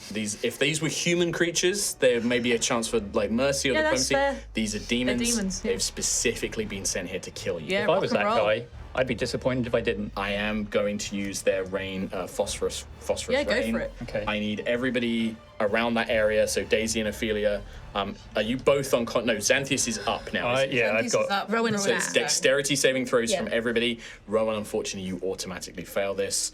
So it's another death saving throw to automatically. Oh, natural. I've been up and down, so I'm back. So yeah, you're back to 0. 25. Would Seren protect? Yeah. Yeah, I well, think Seren is in a direct attack roll for Seren, if that's the wording on the item, I believe. Or like when a It creature is. doesn't say direct. It says it the say first when- successful attack against. Okay, the so this creature. isn't an attack, it's a failed saving throw against an effect, so. I got a natural 20. Is there any way that I can sacrifice my success to protect Rowan? Oh. The devil's bargain. That would be a fate, wouldn't it? I would say that this is normally where, yeah, like I would say, like spend a fate, and yeah, absolutely you can do that. But you guys, this is like this, and this is the representation of like this is like a fated ill thing against you, right? Yeah, Maybe yeah. this is the turning point where something bad's going to happen, and specifically that. But it means you dodge out the way, so you're going to take half damage. Daisy, Xanthius, what do we get? Oh, I got a 18. 18 is a success. You're going to take half damage. Nice. Ophelia. 19. You did use your danger sense because you see this Yes. coming. Great. Okay, so 19 is a success. You all got a success. I am going to spend a point of fate to add another d6 of damage. Okay. Rock and roll, buckaroo, let's Okay. go. Oh. That's pretty good. Fuck. 16 halved to 8. Okay. Okay. I am going to That 16 was use. down me. I've got. You've got your runic. I've You've got your I've got runes. 2 runes charged. This would down me if I didn't have this. So Yeah. I'm going to roll a d6 and reduce it. A 6. So you only take 2 points of poison I only damage. take 2. And then Daisy and Ophelia, you both take 8. Yeah. But that should keep So I'm you still up. It's fine. So you watch as this mage is just like, why won't you die already? So that's 1 death save on you again. I'm Right. reset, so It's reset, so back it's to 1 fail on Rowan. Okay. Pours the fire, this yellow, sickly flame and poisonous kind of gas falls down on you guys, but you Well, are it's just still up. ragdolling around, taking hits. Daisy. It's my go. I've been hiding I on have Go. a healer's kit. I'm going to stabilize Rowan. Okay, you spend a use I on the spend a healer's use on kit. the You don't have healer's to make the kit. roll. You are stabilized, Rowan. Guaranteed. Yeah. Yep. Okay. Hell yeah. That is your action, though, Daisy. It's got 10 uses, so that's one of them. That is your action, Daisy. Yes. So can I bonus action again? Try and take out the Absolutely, you Actually, Take out. take out the. I'll take. The Try and mage. take out the mage. I'll try. Sounds good. That's a 2. I fucking fail again. Okay, it's just in a panic, like, and it makes sense that Daisy right now is freaking out, and you're just trying to attack, but you're trying to save your friends, and it's just not working. After Daisy, we then go to Xanthius. I want to stand up for half my movement. Much as I like being next to this group of people, it's proving to Probably be a bad good thing. idea. I Got want to half move 15 north. This way? The other way, sorry, behind Altheya. Oh, I just didn't away from the move. group. I should have probably Like here? Can I yeah, you can space retroactively. myself out a bit? I'll go that Like up here? like towards that way, Yep, how far? like 15 feet. Like here? One more.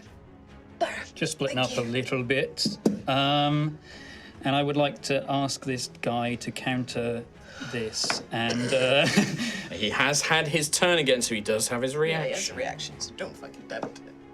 But he needs if, to die. If he doesn't, if he dies, he can't use his reaction. Yeah. Great. Use your action if you're dead. Scorching Ray, once again. right. First one Three on attacks. this guy. I know there is a shadow demon thing Yeah, as well, well. let's but see. First one is I don't mind you rolling them sequentially, so 10.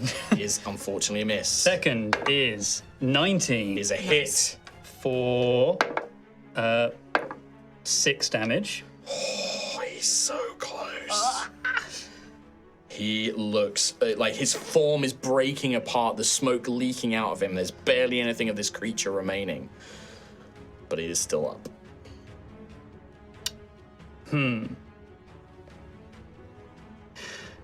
You're gonna do it again, aren't you? I'd like to enhance that one. Okay. You're gonna go down, aren't you? D10. He's got to go, and it's an extra D10 of damage. He might be within D10 I'm all range. about it. This guy. How many times? So this will be the Sucks. second time. Does it increase damage? I haven't tried it twice in one fight before. You haven't. 6 damage. So, you watch as the mage erupts the last bit, and again we see Xanthius. This time, that glove you were wearing ignites and burns away, and you all now see a very demonic, black, scarred hand with flaming fingertips and claws cracks like veins of molten lava down Xanthius' hand as he launches this bolt of crackling gold light and fire and blackness all streaked together. It hits the creature explodes. Gruff, you will take 5 points of poison damage as it dies. Yeah. Well, yeah. Xanthius, roll a d6 psychic Okie dokie, okie. And this is unruneable, unblockable, right? Yep. I have 5 HP. I'm down. You rolled 5. I rolled 5. You rolled 5. And that was your you Come to my arms. You're stable, though. Yeah, I'm unconscious. I stumble back. unconscious. I fall Zero. into Rowan's arms. yeah. You're not dying. Do I take bludgeoning Falling on damage each from- other. we're like a 2-person domino. That's what, Mark's that's what it freaking out. sounds like. It sounds just like that. Oh, I've lost my place now. I am down again. Just slap on each other. All right. Yeah. But I That'd melt be that late. guy. You melt that war mage. The smoke mage is destroyed. I did have a third scorching ray. You're down. You're unconscious. Nothing Yeah, happens. you did it. You lose it. did. Oh, I see. Okay. I allow you to do it sequentially so you can pick, but the trade-off of that is that if you go down on that second one, then you that can't make makes that sense. third attack, right? I'm going to recover 1/3 of a spell slot then. Yeah. Sure. No. Alrighty. So that was Xanthius' turn. Rowan, you're down, but you're stable. So no turn. You don't have to make a roll. You're just you're like having a weakly nap. looking You're having a around. little sleepy You're kind of like your wounds are being bandaged and like things like that, but you're just too weak to be able to do anything at this point. I swear I saved him. You did, but then he did a very fiery thing. We then Alright. come to Can I go right? You're You can't do anything. stabilized. You can't do anything. You're at 0 HP. You don't have a 10, so you get healed. Okay. Okay, sorry. No, that's fine. You're conscious enough to roleplay, but not to do anything, unfortunately. Not like Altheya. Yeah, I'm There gonna... is the smoke creature left. 20. Yeah, I'm gonna go up to the smoke creature and destroy him. Whoa. If I can. Rage? I'd like to rage, please. Yeah, Yeah. and reckless. Okay. Let it rip. My last rage charge. 16. 20. 20 will hit. 6. It is in its smoke form, so it takes half damage from any normal weapon attack, so like bludgeoning and Cool. slashing. And I don't have any blood free points because I wasn't. It's just the D4. Just the whip. D4. Oh, 4. 4, 6 total. Well, it'll be 8 because you're raging, so 8 total. but it means it takes 4 basically. Yep. So the whip does pass through it, but you can see that there's some resistance there as the creature like. You will fall. Not before we finish some of you off, and we will be back. End of turn, Ophelia. Or end of turn. Oh yeah, demons Well- don't really die; they just go back to Go their back to plane. their plane. The That's why I'm not worried. smoke creature is going to just reform back into its full form so it can attack. But that means we can hit it back. That does mean you can hit it a lot harder now. Its bonus action to change back. It is going to use Toxic Touch. Gruff and Ophelia's looking still pretty bad, right? You're pretty bad. looking pretty rough. How's Gruff looking? Alright. Yeah, so he'd probably go for Ophelia, unfortunately. They've got like a killer instinct in them. That is a 2. Hell yeah. So only a 7 to Get hit. advantage. I'm reckless. Reckless, thank you very much. That is still only going to be an 11. Yeah, miss. So this time, like the grace of a dancer, you just kind of dodge around this creature as it tries to grab you with these kind of toxic-like claws of that yellow sickly green light. The war mage is down. I want to keep you going because we do have some death saving throws and things like that, you know, in process. Cool, we've got time. I forgot that. Yeah, knock me down. Knock you down, Daddy. Thank you. What? Gruffith. So He likes you lying. Rowan is not actively dying. He's not actively dying. He's unconscious. That one is actively Xanthias is actively actively dying. dying. Right. I am Always has going been. to. Which one to save? I am going to. Or if you move away, I will get an attack. Yeah. So you're gonna attack me. So All just right. attack me. I'll do that because there might Just be some, attack me! There might be some effects that affect this. That I think is still gonna miss though. That's really bad. 13. Miss. Yeah, misses. Nice. I'm going to go towards Xanthias 5. Yep. and cast Cure Wounds, grumbling all the time while I'm doing it. You will heal 9, 10, 11, 12 points. Oh my god. There is a moment, Gruffith, because your magic comes from the primal source of magic, from Altheya and like the land, things like Nature, that, yeah. nature. There is almost a moment where you see the healing energy pass over Xanthias. And there's almost a moment where the healing energy almost is rebuffed by the flame, like pouring down his arm, as if your magic and his magic are kind of colliding. But it does eventually settle in and knit the wounds back together. And it Why does heal. would it do that? I think in that moment, as the magic is almost, my magic is almost being rebuffed. Yeah. I think Gruff would almost like a compression, like you know when you do CPR, start pushing down on Xanthias' chest. Not today, boyo. I have to. I know you do. You press down, Gruffith, and your paw hits something hard and sharp and metallic.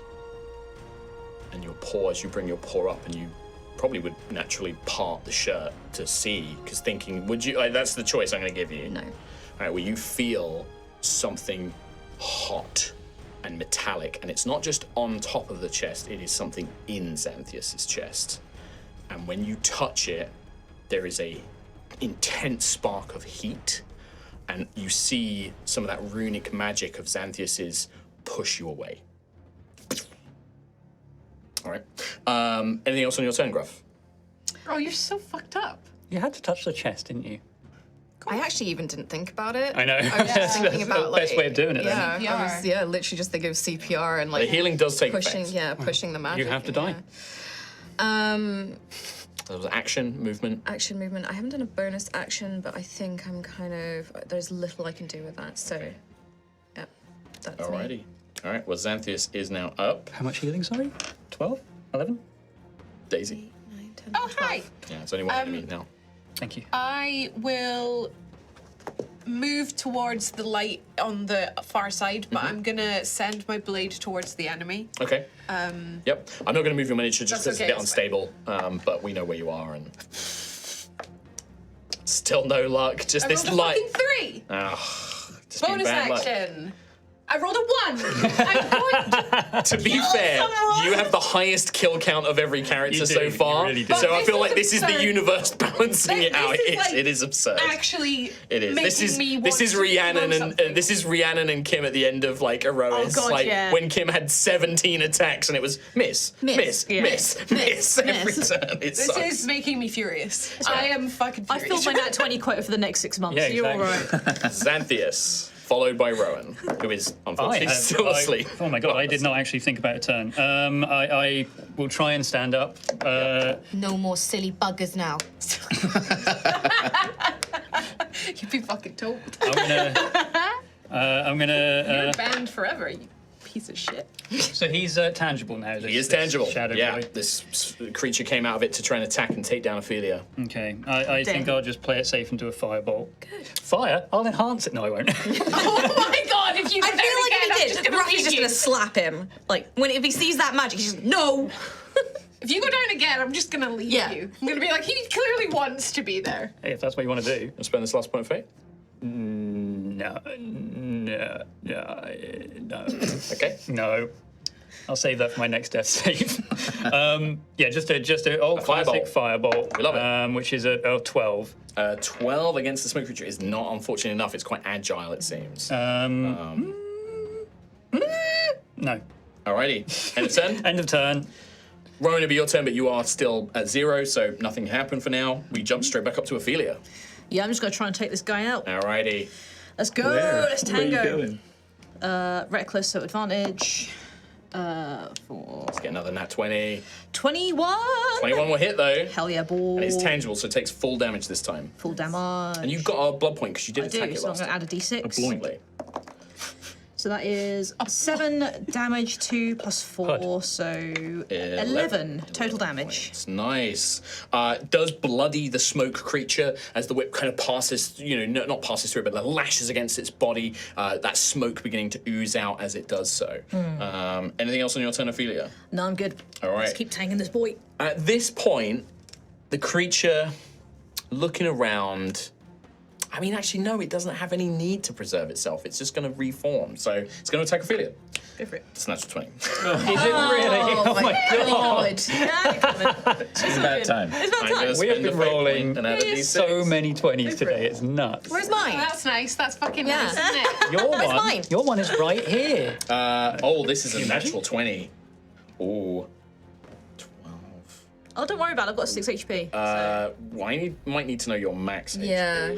Oh, cool. 26. 12. 24. Oh, God. Oh, God. It needs to be double that, right? 38. Yeah. It needs to be minus that total HP, I think. Or is it double? I will check that. Because that's very valuable. That's very important to know. And we've not ever had that happen, so I want to check it. I think maybe we had it happen once, didn't we?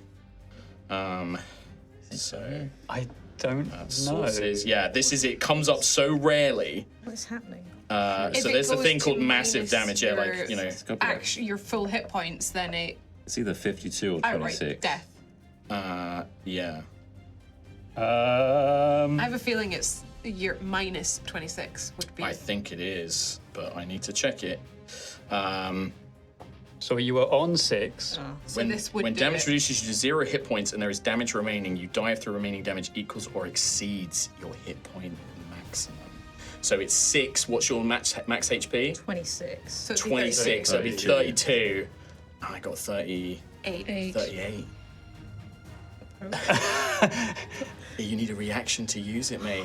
Does she not? Does she not react? This kills you instantly. But what? There's no death Seriously? saving throws. It's Well, a this- reaction this when you would go have to make a downed death it. saving throw. If you read it, it says when you make a death saving throw, Yeah, you but- can choose to drink the What do potion you make instead. saving throw? So because you wouldn't have enough time, like this attack, you wouldn't have enough time to drink the potion. Seriously? Well, it does kind of make sense, right? We just did minis for her. Are you serious? Let's double check the math real quick on the No, it's crit. Maybe right. definitely 38. No, I don't like fudging that shit. I'm not fudging. I'm just saying, like, No, is it definitely 38? It's 46. Yeah. Max 46 is 24 plus what I rolled. What kind of damage is it? Poison. So she can't I think reduce it is. You can't use the potion? No. Where's Percy? When you make it, it's when you make a death saving throw. But because there's no time, like this thing. Because would it was do like an this. instant. It was an instant thing, yeah. Could I spend a fate dice or the remaining two fate fate dice dice. to Two fate send Saren to protect Ophelia? Saren is out. But it's on protecting Daisy. Yeah. But If you can did, I- if it was in the staff, I might say you could do it as a reaction. But I think it's protecting Daisy. But can I not send it? Here's what I'm gonna say. Death is not always the end. No. Ophelia has a connection specifically to a very powerful dead creature. For the sake of narrative, if Rhiannon, I'm cool, man. Then the dice. if that's D&D. cool with you, 100%. because if you weren't okay with this, Oh, no, I am- we can engineer a solution. Yeah. Because one thing I wanted to introduce, and it's not come up, I didn't even think to talk about it, Yeah. was this idea of like when you fail 3 death saving throws, or if you're going to die, if you were like really like nope, we can have some other complication come up. So you would still suffer some sort of great consequence, like a major injury or something like that. Cool. But you would survive. Yeah. Or you can risk it in the chance that maybe your allies can resurrect you, or, and I think specifically in Ophelia's case, maybe Ophelia has to petition her god to let her return. Yeah. But that's Rhiannon's choice. So I leave it to you, Rhiannon. You can either, Ophelia can die, or you can take a severe consequence, and it would be severe. Man, I do like consequences. I do like them. Oh, this is so tough. You don't have to, we can move on for now. What a fucking time to get in that 20. Nat 20, otherwise it would just awesome. knock you down. That's that was crazy. That was awesome. God. Have a think. I'm going to think. Have a think. Because Ophelia would be like, my work is not fucking done. Yeah, yeah, absolutely. Like, I have but at the work same to do. time, like, maybe that's what you say to the Gravefather. Yeah. True. If you want to risk that. Like, it might be a case of, like, maybe next week, maybe Ophelia's not here and Rhiannon and I do a little solo thing or something like that, or something what? like that, if Yeah. that's the case. Or, like I said, but have a think. I'll have a think. We'll decide before the end of the episode, but we gotta crack on a little bit. Blimey. I mean, that's what damage. This thing is also, like, bloodied. It's nearly close to death. I know. This has happened twice. Gruffith. Yeah. Especially you. Like me and that Zan going up and down like a fucking yo-yo. Yeah. Can't heal her. She is dead. I'm dead. Outright, Don't worry it is about a it. thing in the rules. They kill you that is- instantly. that Fight is- demons, With a get dead. potion. It's There all is good. no healing. There's no death saving throws. The reason that potion is there is like if you're taking death saving throws, you can be like, I'm weakly going to pour this potion, and then you get back in the But no, fight. this like a is- hero moment. I mean, you were This one is- shot. I think in terms of like the visuals, the smoke creature goes like its touch becomes smoke and goes into Ophelia's body, and like the smoke like pours out of her eyes and mouth, and like all of her wounds, and the damage is so severe that she just drops instantly. Like you would all know that she Chef's is kiss. dead. Like there is no healing what just happened to her. Or maybe not. Maybe it's a case of somehow she's going to pull through this with some sort of severe consequence. But Yeah. I'm gonna man. run over and attack. Yeah. Just just rage. it's not even finesse. It's just he's just gonna barrel over and attack. Would you like to this spend a thing. fate point? And I'm spending a fate point. Okay. 13, 14, 15, 16, 17, 18, 19, 20, 21, 22 to Hits. Hits. hit. 8 points of damage. 8 points of damage. Very close. So close. 1 or 2 more hits will finish this thing off. But you Gruff with the shillelagh, you bring it down as you see like Ophelia's body maybe still ever so slightly convulsing from the smoke leaving it. It might not do it, but I feel like roleplay as well. He's gonna daunting roar and Sure, like, yeah, you just just kind of bellow out this roar. scream at this Yeah. thing. Is it? Are you actually using the ability? Or? Yeah, so DC 13. Unfortunately, that's going to be a success. This thing is this demonic otherworldly entity is not afraid, unfortunately. At the end of Gruff's turn, we go straight to Daisy. attack it. Yeah. Maybe. Got I'll one use a point. fate point. Yeah, I mean, this is the time to use it for sure. Good job. 16. 16 will just hit. Yeah, just over. AC was 15. Sneak attack damage. Sneak attack damage. Yeah, you have an ally within 5 feet.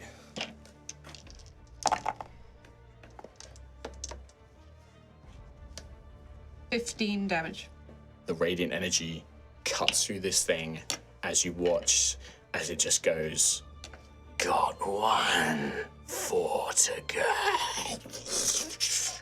As it pulls apart. Gruffith, you will unfortunately take 3 points of poison damage. Doesn't even scratch my temp HP. Doesn't exist. Yeah. Temp HP. With that, Oh boy. the last of these What a things roller go. coaster. But Can I radiant strike that? Absolutely. Can I just, out of initiative, go and destroy that last absolutely, lamp? yeah, no problem. There's no threat to it. You destroy it. As the last thing we see is the rest of you, except Rowan, who is still sort of rolling around the floor. Maybe you can lean over Rowan, and you just see Ophelia's body down through blinking eyes. We see Ophelia's body on the ground. Just that last bit of smoke trailing out. The eyes, the area around the eyes, all darkened and discolored from the poison.